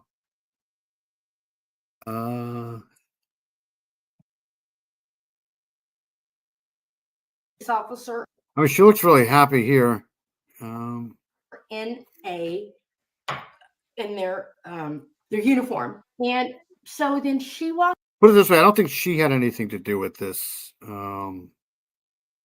Walks out and hands me a card and gives me the same thing. We've had a lot of scams, And, if your daughter's on drugs or, if she's doing something shady, she's trying to scam you. And I hate to tell you that. Wow. Oh my God, that's awful. So thinking that I needed to wait 24 hours to do a missing persons, I should have figured it out. It's not 24 hours. You do not have to wait 24 hours. I didn't know that. I went back up there with my husband the next day to the station. And I said, I'm here to do a missing persons report. That's why I think they should let people do their own shit. Like, I agree with that. It doesn't cost anything to ping a phone. I mean, I could probably do that. I could probably call the phone company right now to get a ping. I don't blame you. I mean, this is working me up too, because this poor woman is just sitting here trying to find her freaking daughter, and it seems like she's getting the freaking runaround. Wait 24 hours. You fucking wait 24 hours. I'm going out to look for her now. Like, I don't understand why they do that. I'll never understand. I don't get it. The way they treat people is just look, we're paying your taxes. So you should be helping here. We've missed you too, Charlotte. No, Barbara, you're fine for sure. We understand. I don't blame you. Work has been arduous of late. Such a pleasure to be here with you now. Charlotte, you're amazing. You're an amazing person. For it. And she acted like she didn't want to take it. This is the reason why I'm here. Victims' families, victims' relatives, people who go through living hell. I mean, a lot of times it's not so much the perpetrator; it's the shit they run in with just law enforcement. I mean, it doesn't happen all the time, but you can tell this woman here, she's just thoroughly frustrated, and I don't blame her. And she started asking questions, and she said, location. And I said, excuse me? And she said, I need location or I can't do the report. I said, is this a joke? If I knew the location, I wouldn't be reporting her as a missing person. Well, ma'am, I can't do nothing without a location. So I marched out of there with my husband. I'm crying. I'm getting on the phone with my lawyer.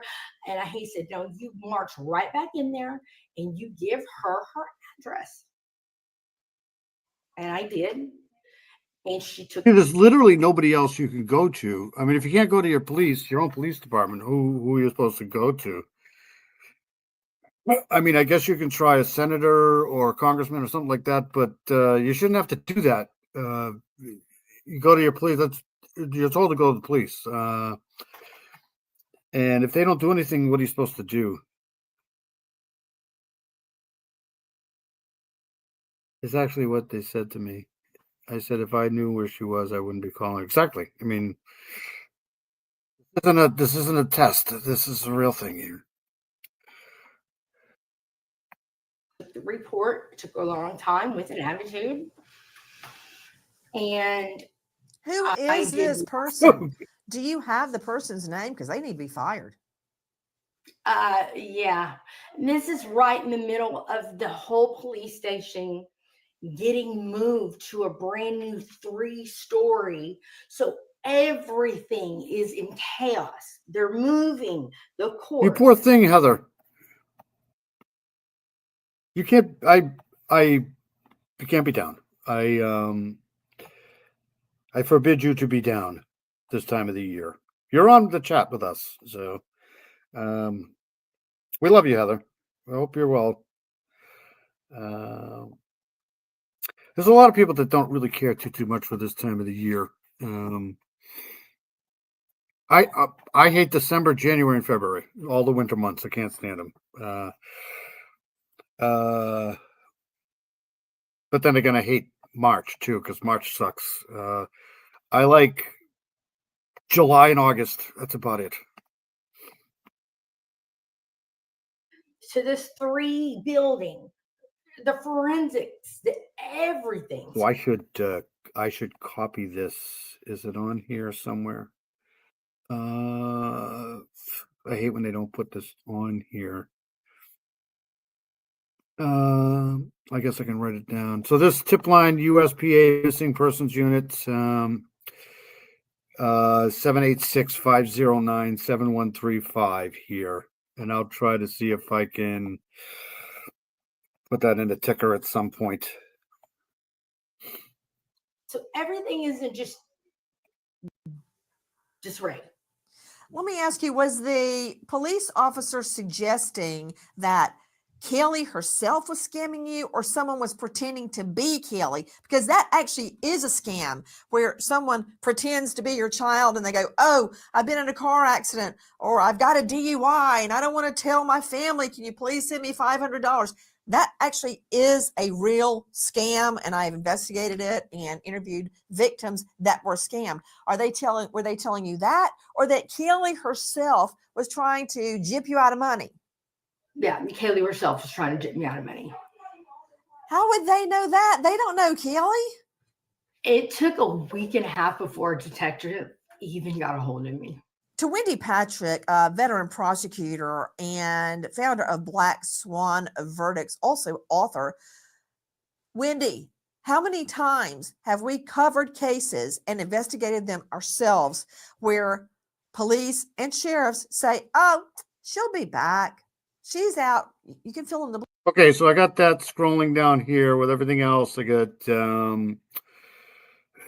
Timmy down here, justice for Timmy, justice for Flora. I have the case we covered last week, and now I have this one here with the Baytown Police Department. If you have any information, there's the phone number there. Or you can contact EquiSearch, which is good. They're on the case too. Texas EquiSearch here. I Kissed the Rain Down. That's an awesome song. That's definitely one of my favorite songs. Anything Toto does is great.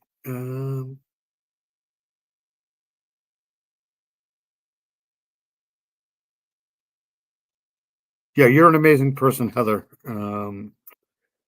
Always hoping all you guys are well. All right, I'm done talking here. I'm talking so much. Blank with her boyfriend. That's what they said about Stacey Peterson. She's been missing how many years now? You can fill in the blank. She's out doing drugs. She's with her boyfriend. Look, and I get it. A lot of these police departments are overworked. They got a lot of cases going on, especially in an area like this. It's a big area, Houston. Houston Police Department, Baytown. They got a lot of shit going on. But when you got a mother that comes in looking for help from the police, you should have something for these people. Just instead of this rhetoric that they get, it just makes you angry. It just makes you really. There should be another agency that you can go to if the police don't want to help you out. And she's just taking a breather. She's trying to scam you. Why? That's not their decision to make, Wendy Patrick. You're right. We've covered plenty of cases like this where, investigation is an evidence-based process. And that is true whether or not you're investigating the substance of the tip or whether you're investigating the credibility of the tip. And without any evidence that there's a nefarious purpose behind the request, behind the report, in this case, behind what Kaylee's mom is saying, what Casey is expressing to the police, without any evidence to doubt it, you would expect that would have moved forward. Instead, now finding evidence of who did it, the perpetrator, the motive, and everything else that's involved in an investigation. Now, that's not to say there might be some cases in some jurisdictions that come in with evidence of credibility issues, but there's no evidence to believe that was true here. And that's what's important. Please join us on our mission to find missing people, especially children, to solve of evidence. A gray sedan. Listen. Now officially considered a missing person, Baytown police confirmed with Kaylee's friend that she last saw Kaylee getting into a gray sedan around 7 p.m. outside her apartment in the 3100 block of Decker Drive. The friend tells detectives Kaylee said she was going to South Houston. Meanwhile, officers worked to find the owner of the Cash App account the ransom caller provided. Finding the owner is a Danielle Owens. So the guy demanding money is not the one registered to that Cash App account. That person would be a mysterious Danielle Owens. But we're learning more. Listen. Kaylee Goodwin wraps up a conversation with a friend, letting her know that she's planning to stay in Houston for a few days, looking forward to spending a few days in the city. Country arrives to pick up Kaylee around 7 o'clock. So her friend says, Okay, so I got some answers on that.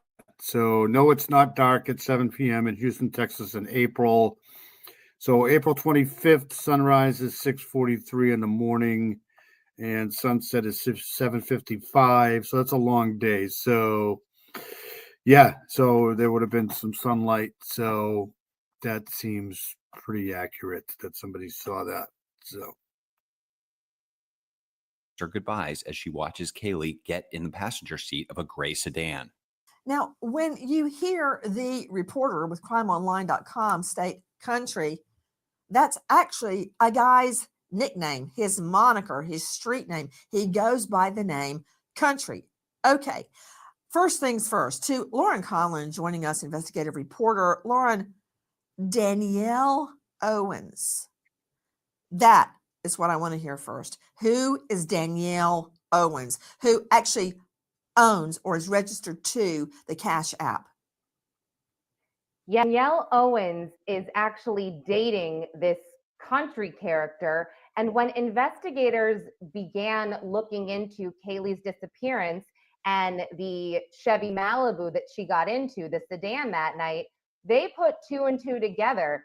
Danielle Owens was the owner of this vehicle and also the owner of this Cash App account. To Wendy Patrick joining me, California prosecutor and author. Wendy, I'm sure you have heard of the so-called People Court mom, Michelle Parker. She goes missing after she drops her children off, her two children off with her ex.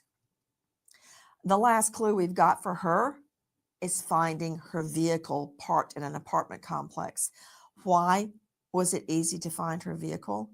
Her vehicle had a company that she started emblazoned on the side, right, in pink letters. So cops were looking for that vehicle.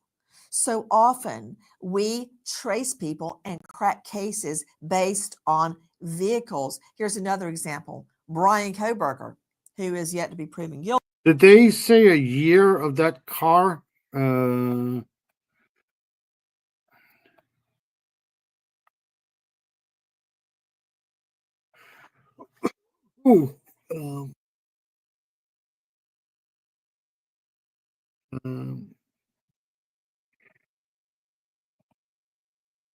Trying to see whether or not they set a year for that car.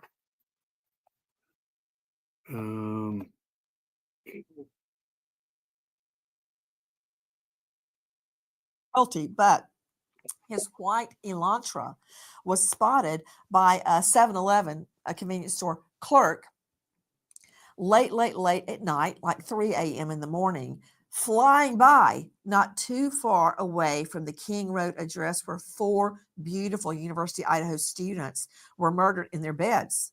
So in the middle of the night, the clerk happens to notice a car flying by, but a lady clerk dug through hours and hours and hours of video surveillance from the convenience store and spots the white Elantra. Then a white Elantra is spotted near the King Road address. Then a white Elantra matching that description is found at Pullman, where Brian Koberger was getting his PhD in criminology. So very often the car is the key, Wendy. It's absolutely true. And if you think about it, it's why when we were back in high school, we knew what everybody drove. We know what all our neighbors drive. Our vehicles are extensions of ourselves, either personally or professionally, but it is profound evidence when solving a missing persons case. Not only does everybody have some kind of ring camera technology, or at least most people do, attached to their home, their vehicles, their workplace, but we also tend to recognize cars that we either see frequently or that we don't. And that's one of the reasons, even being associated with a vehicle is something for the police to start with, because a missing person is a community issue where everybody pulls together, much in the way that you're going to hear that it happens in this case like in every other. Let me go straight back out to special guest Brian Fitzgibbons joining us, USPA Nationwide Security. Could you explain how a light? Yeah, no doubt.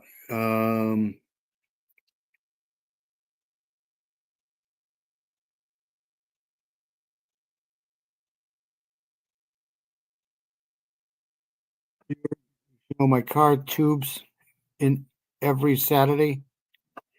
That's too funny. Sorry,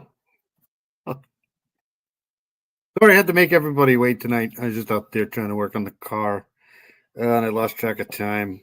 I missed the end of the what game was I watching? Oh, the Rams game.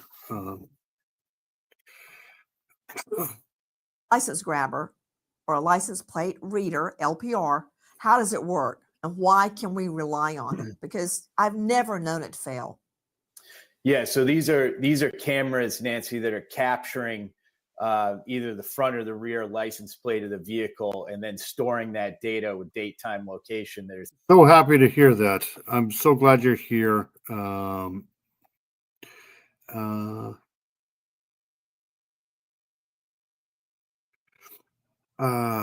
Yeah, I kind of knew what you were saying. I kind of read between the lines.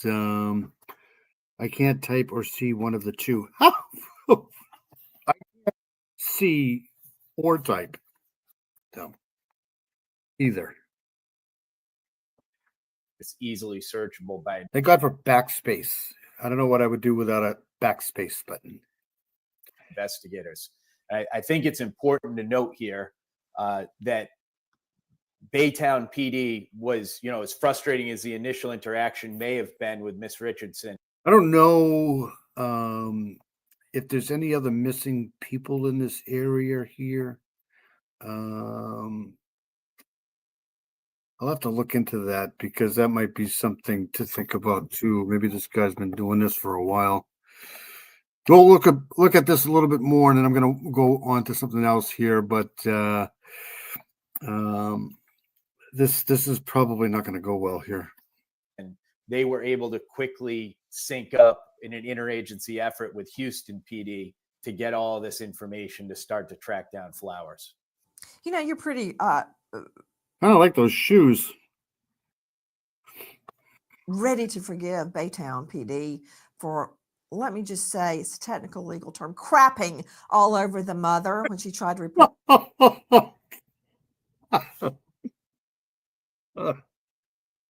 I got to hear that again. That is freaking classic. Hold on a second. Watch her head bob. It's so funny. It's just start to track down Flowers. You're pretty ready to forgive Baytown PD for, let me just say, it's a technical legal term, crapping all over the mother when she tried to report her daughter missing. I'm supposed to give them credit for looping in Houston PD and then they do the work. Is that what you just said? Because I'm not going for that. No, I'm certainly not quick to forgive, and I'm working directly with Thanks, Ms. Grace. Richardson on this case, so I share her frustrations wholeheartedly. I was just pointing Well, out. I'm glad they did pick the phone up and ask Houston PD to help, which they did. I've never known an. She's all over this though. I'm with her on this. I can't believe that they treated this person like this. This is horrible.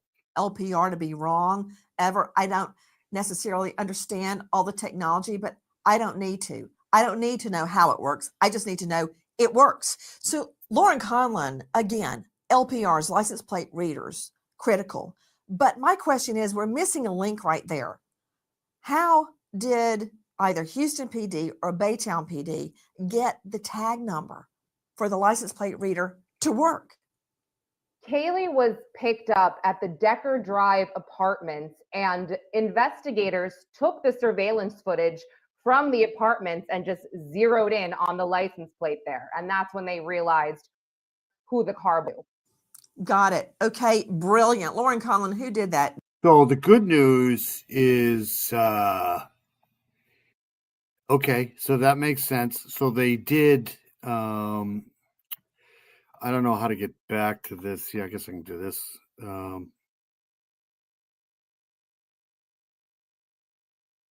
I don't know how to do that.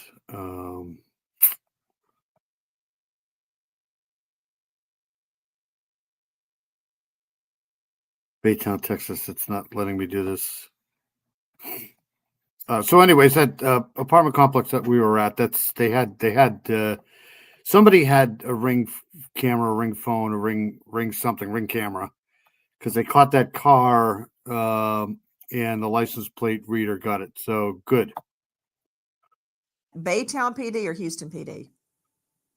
This is Assistant Chief Steve Doris, which I believe is Baytown PD. Okay, I got to give Baytown a little bit of credit right now because they got that license plate. And because of that, it was fed to a license plate reader. And because of that, the vehicle was found near the apartment complex where Kelly was last seen.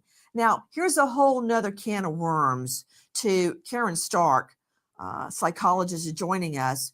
Karen, you heard the friend. She was at her friend's house at the Ducker Apartments. All I want to know is the car and the year. That's where she got the ride in the gray sedan. And she went with a guy, moniker, street name, Country. She got in the car with someone she didn't really know that well. Do I have to say Natalie Holloway? Out on her. So that's the second location, right? So they got her leaving that apartment complex, and then the second location, yikes. Her senior trip, and she gets in the car with Jorn Vandersloot and the Calpo brothers. She's never seen alive again. But she had, Karen Stark, the sense that she knew Jorn Vandersloot because he had been hanging around the group, the travel group from Birmingham. So she had had several conversations with him and felt that she knew him well enough to get in the car. She was wrong. And that's a common problem even here, Nancy, because you need to be very careful when it comes to going anywhere with a stranger.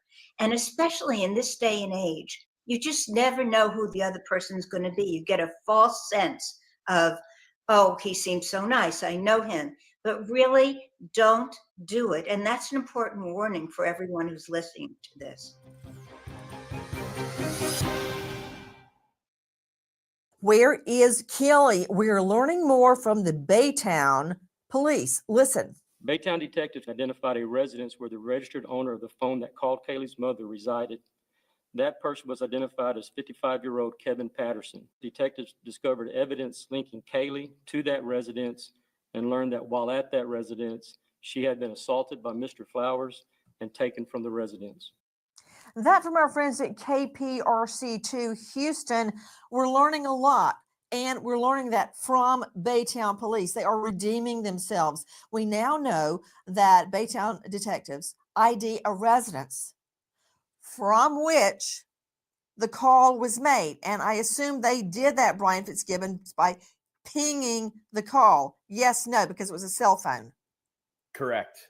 That is correct, Nancy. They have a tremendous amount of and we digital know the evidence. person that is registered to that residence is 55-year-old Kevin Patterson. So now I'm looking at three people. I've got the guy named Country, aka Quan Flowers. I've got the person who is registered to the Cash App, his girlfriend, Danielle Owens.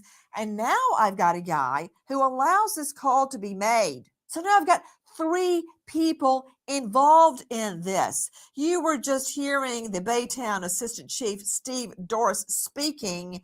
So back to Casey Richardson. This is Kelly's mother. That must be overwhelming to think that it's not just one guy who grabbed Kelly. Now you've got three people involved in her disappearance. So supposedly in the background, Kevin kept saying, all right, man, that's enough. That's enough. He's like, no, over and over. I want my freaking money. And he's like, that's enough, man. That's enough. So supposedly, Kevin had enough and didn't want anything else to go down in his house. So he made Kevin leave with Kaylee. Brian Fitzgibbons, you have been investigating this from the get-go. So to me, you look out of three people, you look for the weak link. Okay. Since Quan Flowers, aka Country, is the one we think is beating her, he is not going to roll over and confess. You have to go to the girlfriend or you have to go to the homeowner. They got so afraid he kicked them out. Sadly, did not call 911. Hey, this sounds like a almost like a ring, like almost like a very inclusive little what's the word I'm looking for? Like a organized type thing here. There might be multiple individuals here that are doing this here that are all caught up in the same kind of scheme here. But that must be where they're getting this information from, the homeowner or the girlfriend. Correct. And I would say that it's nearly certain that Patterson has given a statement and is cooperating with police here. He was audibly on the phone trying to get the beatings to stop. You're right, Brian. Listen. Both Kevin Patterson and Quan Flowers are questioned about Kaylee Goodwin. Flowers' only answer, last time I saw her, she was in one piece. Flowers, who... What a dick. Ugh. Yeah, don't ever comply. Don't get it. Don't go to another location. Do whatever you got to do to get out. Never get into somebody else's car. You've been in some very creepy, sticky situations when you were younger. I always say you would have to take me out here. Right. Don't ever get in the car. If you don't know somebody, don't get in the car. who's on probation for a drug offense, is charged with aggravated kidnapping and assault of Kaylee Goodwin. Okay, hold on a second. I want to hear that again because that's important. Hold on a second. Kaylee Goodwin. Flowers' only answer, last time I saw her, she was in one piece. Flowers, who's on probation for a drug offense, is charged with aggravated kidnapping and assault of Kaylee Goodwin.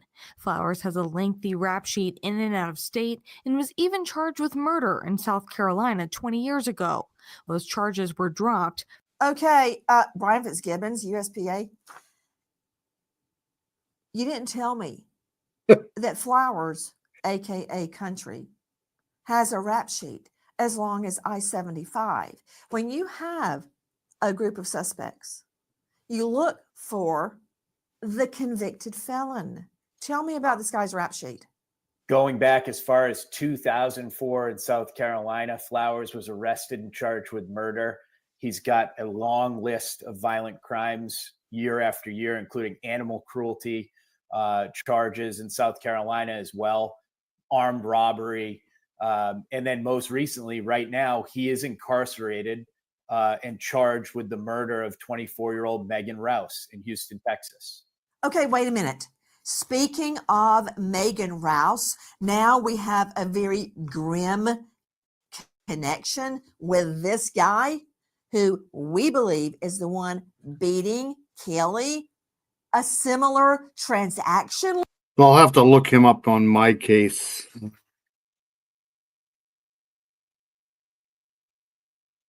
Yeah, no doubt. Lord, you're thinking clearly. I drank a lot.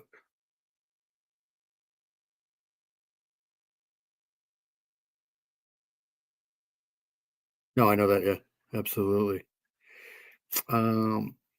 Yeah, something telling me that she was probably drugged. Listen. 12 days after Kaylee's disappearance, 24-year-old Megan Rouse is found severely beaten and shot 9 times, dumped on Antignost, a remote dirt road in South Houston. Rouse last called a friend about an hour before her death, and surveillance footage shows the only car that drove down Antignost Road between that call and Megan's death is the same gray sedan driven by Quan Flowers. Shell casings found at the scene are also connected to 2 other shootings. Baytown police are extremely concerned for Kaylee's well-being due to Quan Flowers' history of violence and are asking the public for help to bring Kaylee home. Kaylee is 5'5", 120 pounds, with long brown hair and hazel eyes. She was last. Second, I want to play this here.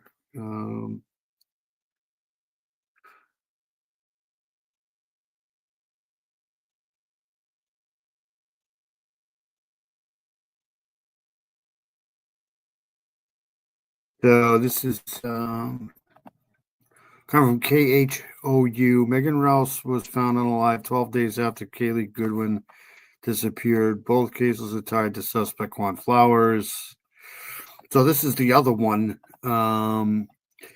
This one was in Houston, where Kaylee Goodwin was found in Baytown. So this is this was done a while ago, July 5th, when it was warm. So let's this might be a commercial here.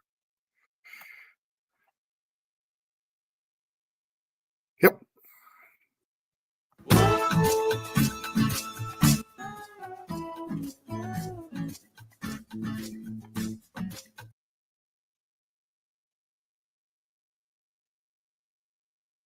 Mother telling us she is fighting to make sure there is justice for her daughter who was murdered and justice for a missing woman who police say was kidnapped by the same man who killed her daughter. Jason Miles talked to the mother. He's live at the Harris County Jail tonight with what she has to say. Jason? This mother reached out to us after seeing this week Kaylee Goodwin's mother on TV pleading for help finding her daughter. Goodwin disappeared 12 days before Megan Rouse's murder. The same man locked up here tonight, tied to both cases. Oh, okay. Perfect. 2 months. Yeah, whoever wants to do us the honors.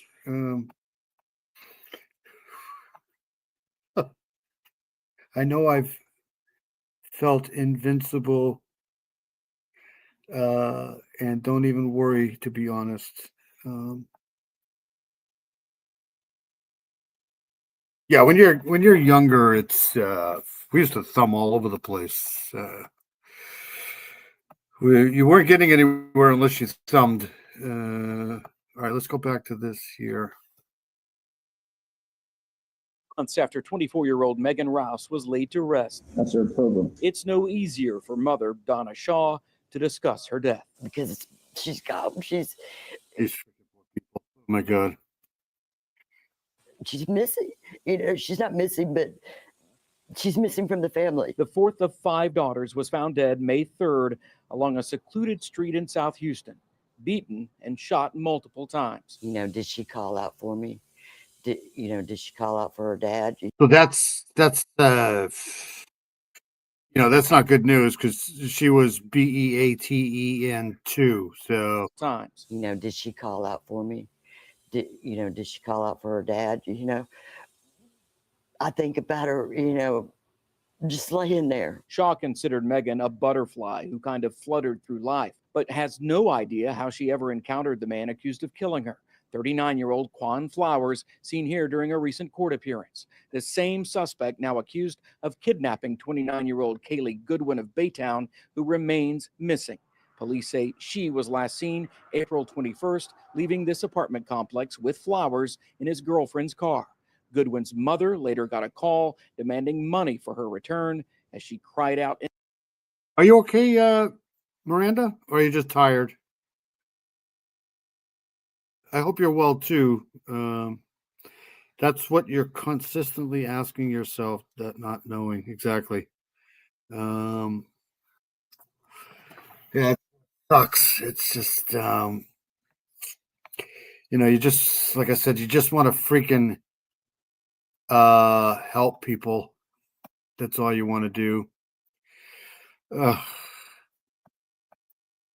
In agony in the background. He's a monster. I didn't mean to say that, but it's just, it boils down to it. That's all he is. Her fight is our fight, is what Shaw's t-shirt says, and finding justice now extends beyond her own daughter Two others possibly impacted by Quan Flowers' alleged acts. I mean, I hope they up the charges to capital murder. I want him to have the death penalty. Will you go and watch it? I sure will. That was a dumb question. We should all watch that pay-per-view, like sitting down watching a football game. And we did some digging and found that Flowers has a lengthy criminal history, including a murder charge from South Carolina from way back in 2004, 20 years ago. That case, though, was never prosecuted. You are the surprise, Miranda. I'm glad you're here. I'll check on that shortly. You're awesome. Miranda Lee's awesome. I hope you're well. I always had a car. My OCD doesn't allow for public transportation. Picked up people that were highly questionable, the ladies that said. Yeah. Hopefully, the older you get, the more wise you get about getting in other people's cars. It's almost impossible to find a hitchhiker these days. But back in my day, it was late 70s, early 70s. It was something you saw all the time. We'll be back in court here in Harris County next Wednesday. Reporting live downtown, Jason Miles. All right, so that's that. Let's go back to this here. Did I just... All right, so let's go back to the...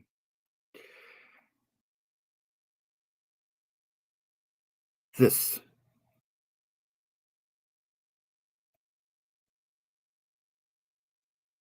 Seen wearing a sky blue sundress with a sunflower pattern, black sandals, and a white hoodie.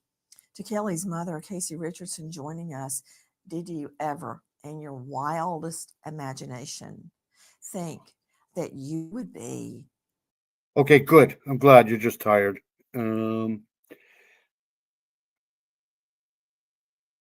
Yeah, you don't see that too much these days, hitchhikers. Putting out an APB, all points bulletin, on your daughter, and that she was wearing a blue dress with sunflowers and sandals, and her description. I mean, did that ever cross your mind? This must seem like it's an episode of The Twilight Zone. It is, and I feel like I'm in a movie because the Baytown police put out a thing saying that her last known appearance was in Baytown. Okay, that's what they have out there. That's not true. Her last appearance was at Heaven's house. I don't understand, Brian Fitzgibbons, how there's so much misinformation out there. Yeah, it's frustrating, right? Because we know that her last known location was in the vicinity of Irish Hill Drive in Houston, Texas, right? That's where we need to be looking for eyewitnesses. William Ryans and his adult daughter are watching TV in their living room when they hear 4 gunshots. When they feel safe enough to come out of cover, they find shell casings inside the home. Ryan's daughter later gets a text message taunting her about the shooting, leading her to believe it was retaliation from acquaintance Country. She says about a week before the shooting, Country lured her into... What people don't understand is back in the 70s, I forget when, I think it was the early 80s when cars became equipped with like automatic door locks. Back in the day, some of the cars, you literally had to manually lock the door. There was no such thing as a, automatic door lock. These days here, as soon as you start driving your car, the doors will lock. Back then, in those days, those cars didn't have that. So if you wanted to get out of the car, you could do it. Nowadays, it's not going to happen. But back those older cars, you literally had to manually lock the door. Nowadays, everything's all automatic. You switch, it's all done. Back then, that wasn't the case. To his gray sedan, tried to make her take drugs from him, then tried to sexually assault her. She identifies Quan Flowers as Country. There we have our... I hope you have a good night, Paula. I hope you have a great New Year's. You're an amazing person. Thank you so much for always coming into the chat. I hope you sleep well. If anybody doesn't know who Paula Fitzhenry is, she's got a great channel. Go ahead and check that out. Thankfully, I had common sense, though. My friend drove. I made this lady sit up front. My friend was pissed. I told my friend, let the lady sit behind me. So, yeah, exactly. There were crazy people back then, too. Trust me. MO, modus operandi, method of operation, and the connections to how this guy is identified as country. That's how we know that Quan Flowers, with a huge rap sheet, why was he out on bond? I don't know what idiot judge did that, but out on bond. And here we have another would-be kidnap victim. The MO, I understand, Lauren Conlon, is that he lures a young girl into his grace. I literally think, though, that this could be something that happened with Jody, who's in too. I think it was kind of like a kidnapping attempt here or something like that.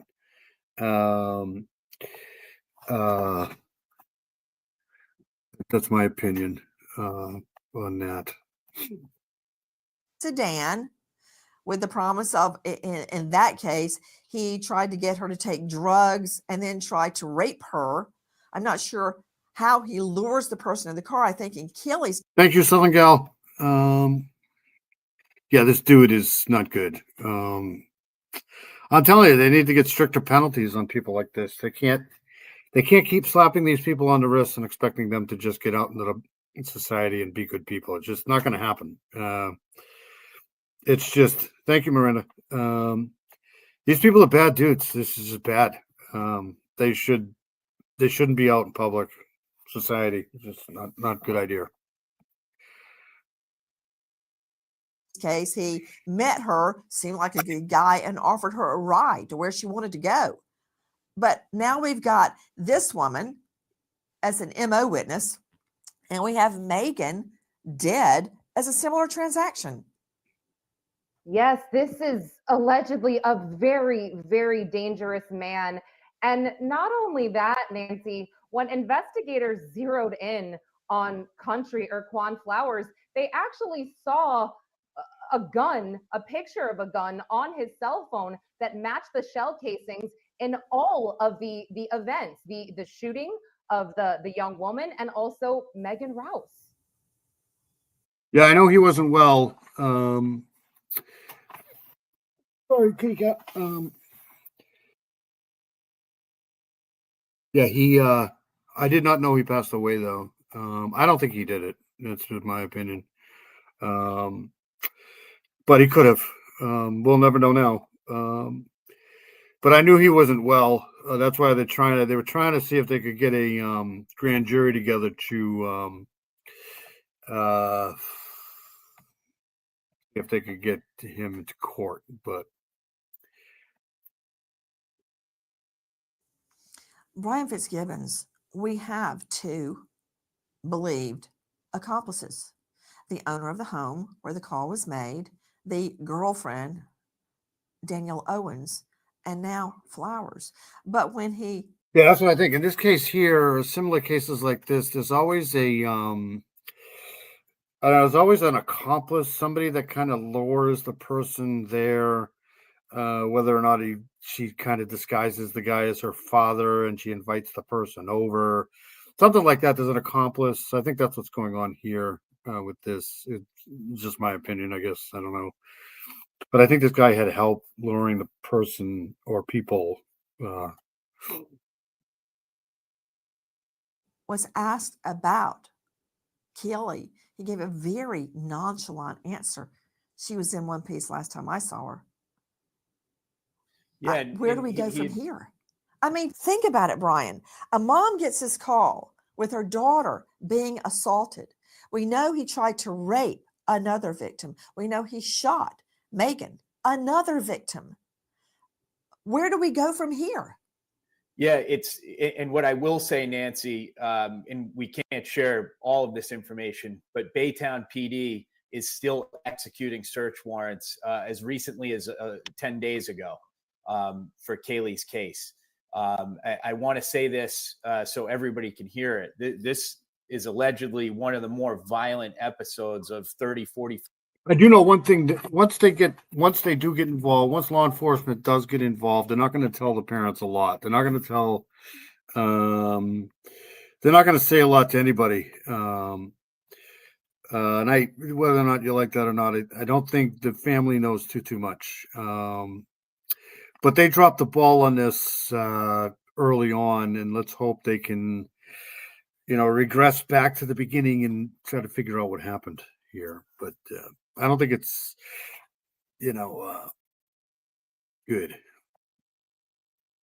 5 days in Houston history in the last perpetrated by one person, from the shooting at the apartment complex to Megan Rouse and then Kaylee's disappearance. We look at a lot of background reports, Nancy, and this one. Have a good night, buddy. Mino Dino's awesome. He needs a channel too soon, but he's got his OnlyFans channel. Yeah,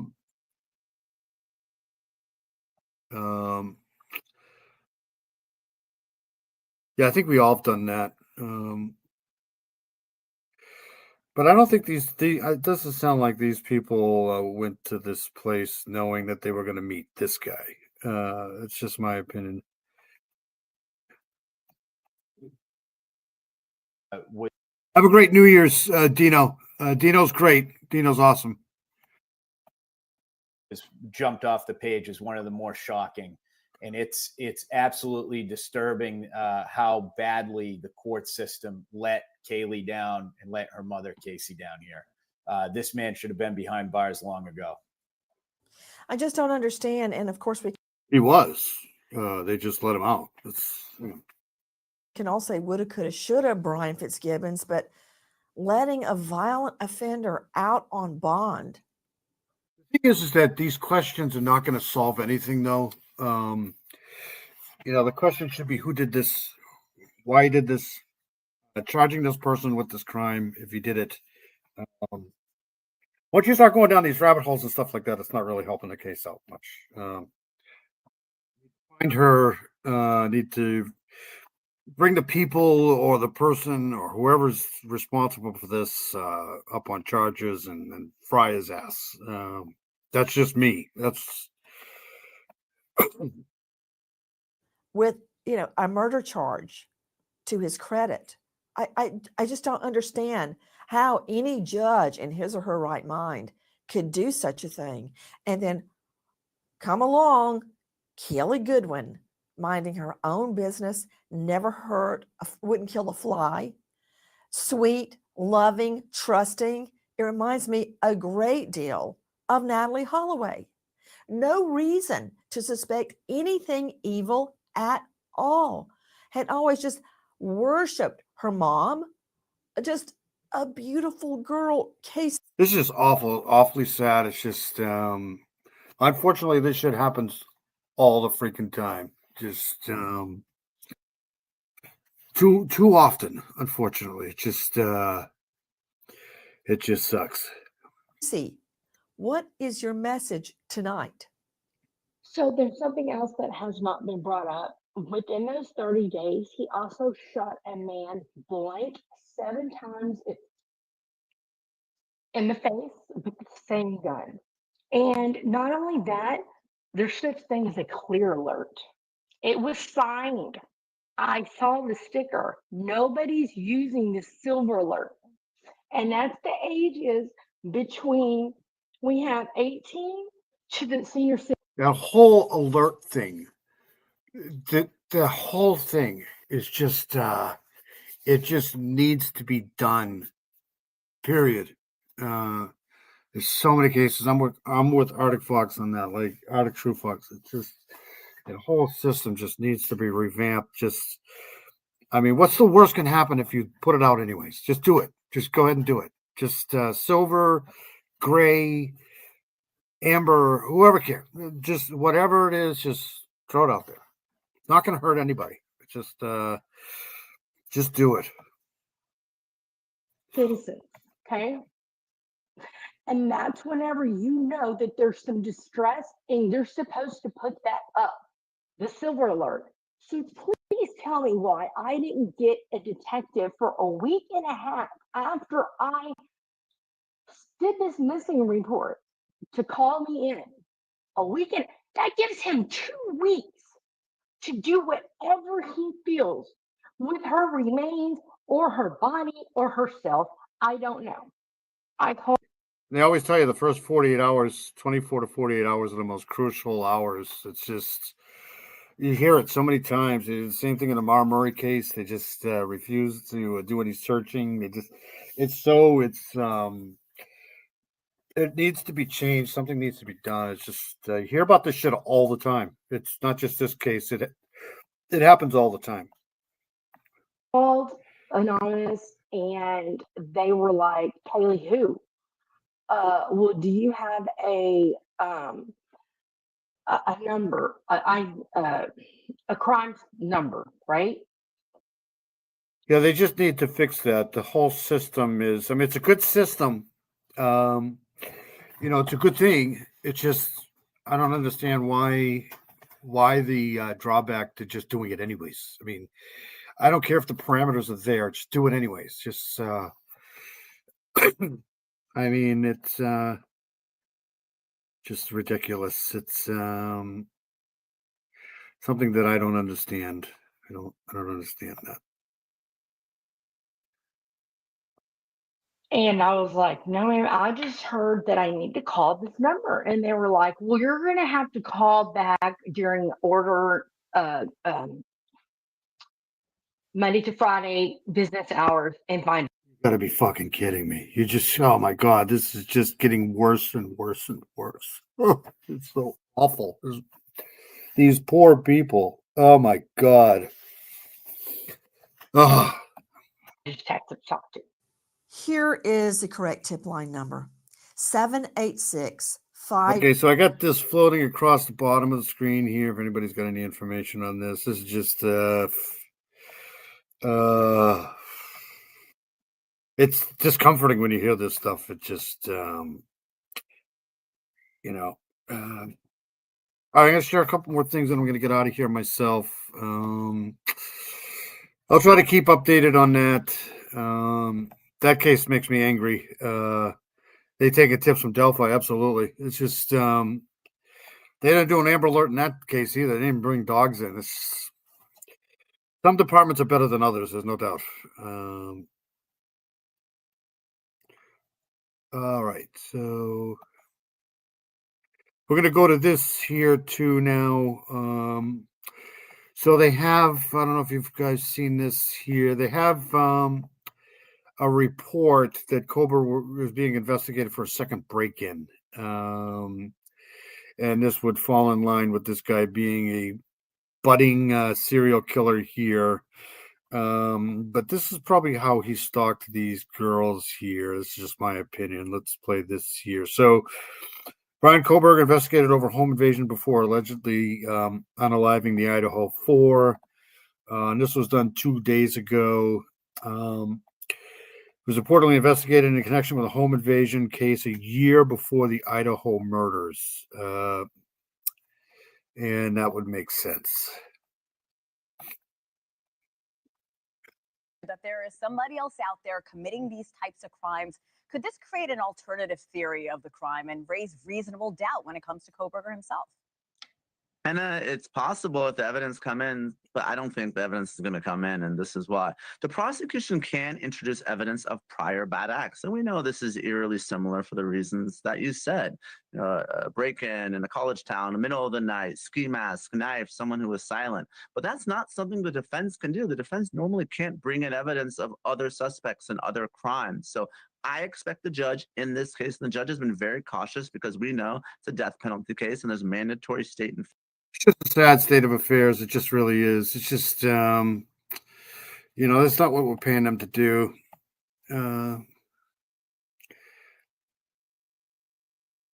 No, you didn't. You didn't miss a half of the live, maybe a quarter.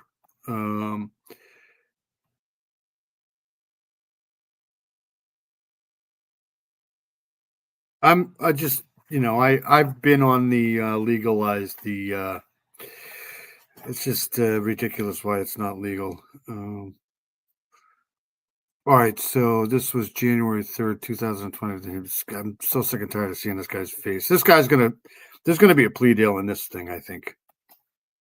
Federal appeals to keep out all this evidence. So I don't think it's going to come in. I don't think the prosecution wants it to come in because, frankly, it's not helpful for their case if there is indeed another suspect committing similar acts. And Allison, your insight is crucial here. You've been on the ground in Idaho from the very beginning. You've been looking into this case extensively. You learned of that other break-in. What do you know today? Well, actually, we already knew about this other break-in and that he had been questioned in relation to that. But the more interesting thing is that there was a burglary in his apartment building while he was already a teacher's aide, already at Washington State University. The burglary occurred in the home of one of his Oh, so he was cleared in this other attack. co-employees, somebody else that was working at the Washington State University. And after it happened, she had reached out to Brian Koberger to ask him, because he lived very close by, as did other people that he knew lived in that complex. And she reached out, spoke to him, and he suggested that she put in cameras for security. And the police questioned this woman about what had happened about this burglary in relation to Brian Koberger. And they also posited that it's possible that he was able to hack into the Wi-Fi and watch her through the cameras that she ultimately installed. And this is reporting that News Nation has had for a bit. Yeah. We don't know how it's going to figure in, but I can tell you when I went to speak to this woman who had been burglarized, the Washington State Police called me and said to leave her alone, that she'd been through enough. For now, and I acquiesced to their demands. But I also found out from source very close to her that to this whole incident, that the police had questioned her extensively, including the FBI. That, Allison, let me stick with you for a second. The fact that police called you and asked you to step back a bit, do you think that means you could be testifying in this case? Well, that's what I took it to mean. I mean, I'm sure that there was a flurry of activity. I was there long after the murders. I mean, this was probably like in May of 2023. So, and I've been there many times, but this was a time. And the fact that they were kind of on her speed dial, obviously she'd been having some issues with people approaching her. I went to her apartment, left a note. She still had a Ring camera and was able to see who was there. And then I got the call from the 100%, Barbara. 100%. I think they need another division for missing people. Yep,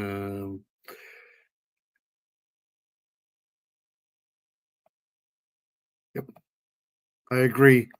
I've always said that, if you come home from a hard day's work or whatever you're doing, and you want to roll a fatty and just relax, watch a game, do whatever you want to do, eat some pizza, there's absolutely nothing wrong with that. Police, and they did, the police can't tell you not to talk to somebody, but I understood that it seemed that it could possibly be interference with the actual case and step back. Nima, are any other crimes wise, at least, for the defense to bring this up, or do you think this could backfire altogether? It could backfire, but Allison talked about the potential motive here, and that's really the big question mark. Obviously, the big difference between the previous burglary and this one is Koberger wasn't even a student at the University of Washington yet, and we know how important the cell site evidence was in this case. Obviously, we saw Koberger's cell phone travel. I do think this case is going to be a lot tougher than people think it is, though. I mean, I'm at 80% with this guy as far as his guilt, but I don't think this is going to be a slam dunk case. Like all it takes is one or two jurors, man. It's all.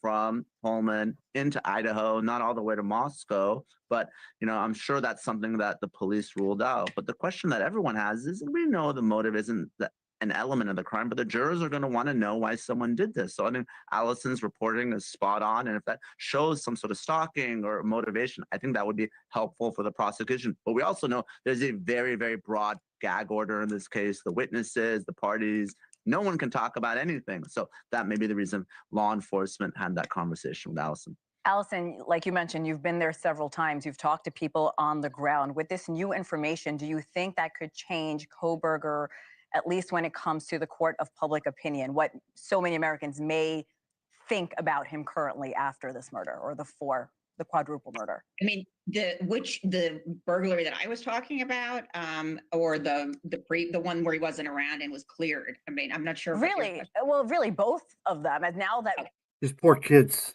This whole case, this whole.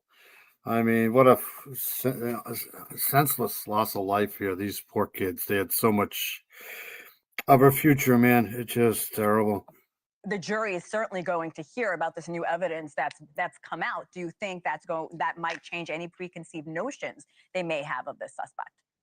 No, I think that if they're coming in and they are found to be unbiased and able to reach a verdict during voir dire, and that they speak to them, we're hoping that they will be unbiased and reach a conclusion based on the evidence. In terms of the general public, I think most people that you talk to think that he's guilty. See, my Zoloft works good for me, so that's why I smoke way too many cigarettes for pot. And pot really never helped my anxiety anyways. It's Xanax, I take Ambien and Xanax, and sometimes that doesn't put me out. I take my Zoloft, and then I take 2 melatonin gummies, and that's it usually. But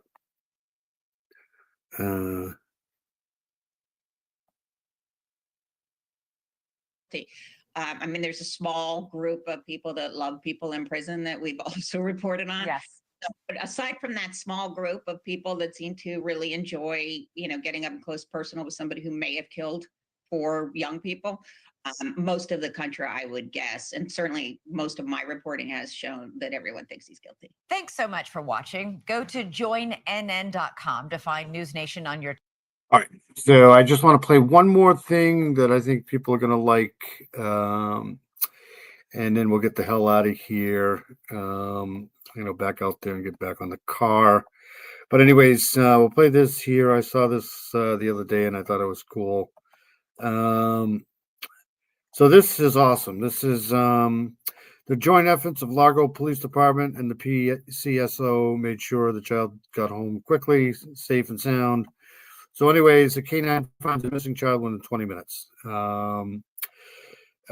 These officers here, K9s, don't get a lot of kudos sometimes, but they're just arm of law enforcement here.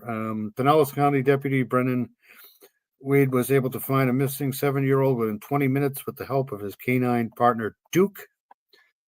There's another dog named Duke. You're not the only one, Duke. Weedy says, but there's not a day off where the department is not training their canines, and that we always make sure to reward them when they find the person we're looking for. So let's play this here, and then we'll get out of here. But this is a cool little story here. Pinellas County Sheriff's Deputy Brennan Weedy with us. Brennan, I understand that you have K9 Duke to introduce to us as well. Can we meet him? And can you tell us a little bit about working with your partner? Yeah, come here. Hey, come on. Come here, buddy. You guys have the camera. Like a little camera shy today. I understand. Come here. I see a little nose there. I see a nose and 2 eyes and some very cute ears.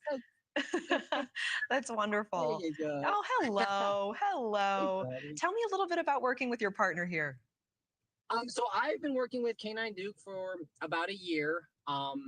We have had multiple catches so far. Most recently, that one where we found that missing 7-year-old. We've come a long way. We start out, we get the bloodhound puppies when they're only about 8 weeks old. So they're just these little tiny things. And now he's grown into this big 70-pound dog that I have in my back seat. We are constantly training with these dogs. There's not a day off that we take where if we're not going to live calls for service, we're training our dogs to make them the best thing that we can have. So Yeah, and he brought a happy ending along with you to what could have been a really terrifying situation, I'm sure, for that family. How crucial was his involvement in this case? How much does every minute matter in a missing child case? And do you think the search could have been completed so quickly without him? Like you said, absolutely every second matters in a case like this, especially with a child that young. We don't know what could have happened to her, if she could have gotten abducted, taken by someone, who knows. So obviously every second matters, and their noses are so powerful that, they can actually track a person up to 24 hours after the fact. So within when we deployed, it was only about an hour time lapse from the time she had gone missing. So for those dogs, their nose is so powerful that an hour time lapse is really nothing for them. But as you can tell, she wasn't that far in the parking lot, but who knows where she could have gone to and all that kind of stuff. So Absolutely. I mean, what was the family's reaction? they were very grateful that we found her. I'm sure. Like you said, especially for someone that young, and that I know Largo Police Department had all hands. If you go to jail, we'll be there to bail you out, Barbara. We'll be there to get you out. And we'll bring Ambien.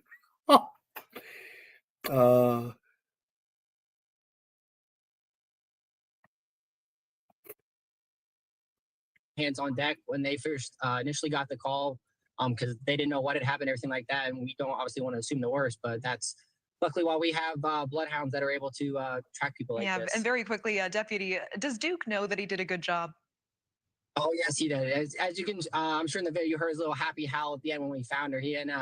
We always, make sure that we reward them when they find the person they're looking for. A little happy howl. Thank you. I needed this tonight. Pinellas County Sheriff's Deputy Brennan Weeky, appreciate your work. Please pass on our regards, our holiday wishes to K9 Duke as well. Appreciate you.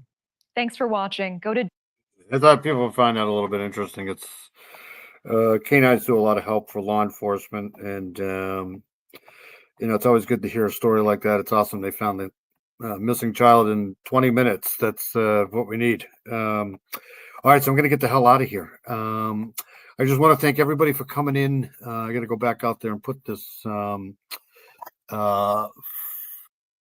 on the car, wiper motor on the car. I used to take NyQuil years ago. I got addicted to NyQuil, and then that made everything worse. I swear by my Zoloft and my melatonin, whatever works for you. I think do it for sure. All right, I want to thank Miranda Lee for coming in. Miranda Lee is awesome. Southern Gal, you're amazing. You got my email now, right? So if you want to try to get something together for hold on a second, let me see. I'll have to check on that after I get out of here because I don't want to get out of this screen, Miranda, but I'll post something in the community page. I appreciate it. Southern Gal, you're awesome. Necessarily Evil, you're awesome too. JC Ann, you're awesome. Go check out JC Ann. She's great. Everybody have a great New Year's. Barbara, we love you. We're always thinking about you here. You're part of the family now. So,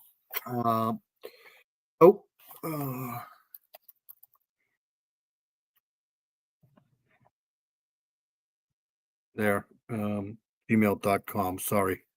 It's gmail.com. Sorry. Who else is in there? Jenny, 8675309. You're awesome. Heather Brown, we love you. I hope you're feeling better. I hope you're feeling good. I hope you have a great New Year's. Woman doing Wallahala, good to see you. It's always good to see you here in the chat. You need your own channel. You're pretty smart with this stuff here. You can do a lot of good. Who else? I know that Mino Dino was in here. Mino Dino's awesome. Who else was in here? Mr. Steve was in here. Mr. Steve is great. Hope he has a great New Year's. Hope he doesn't set the house on fire. Who else was in here? Charlotte is amazing. I'm glad you could join us tonight, Charlotte. You're awesome, and I know you're on a different time frame than us, but it's always good to see Charlotte here. Charlotte's amazing. Let's see. I know I'm going to forget somebody here. There's no doubt. I always forget people. Hide current comment. Maybe that'll help. See, I always have a hard time scrolling all the way back up to the top. I should keep a list. Paula was here. Paula Fitzhenry's awesome. She went to bed. She's got a great channel too. Anyway, we can get the word out on some of these other cases. Great. It's great. PJ was here. Lighting the Way Home was here. She's great. She's got an amazing channel. She does great work. Doodlebug is good too. Doodlebug is great. She wasn't here tonight, I don't think, but she's great. Who else was here? I'm not going to get to everybody. I'm sorry. Let's see here. I know I'm forgetting somebody very important. Remember last week, Karen Lee came in at the very last second. I feel bad for that. All right, I think that's good. I think I'm out of here. If I miss somebody, I'm sorry. Everybody have a good night. You guys are great. I appreciate all the support. You guys all have a great New Year's. It only happens once a year, thank God. Everybody have a great rest of the weekend, and I'll see you guys. Doodlebug's in the hospital? Why? That's not good. Oh, that sucks. That's awful. What happened? Oh, that's terrible. Oh, that sucks. All right, so I'll play my outro and get out of here. We love you all, everybody. Just hope you guys have a great holiday. And I'll see you guys all later. I hope Doodlebug is okay. That stinks. See you later. Have a great week.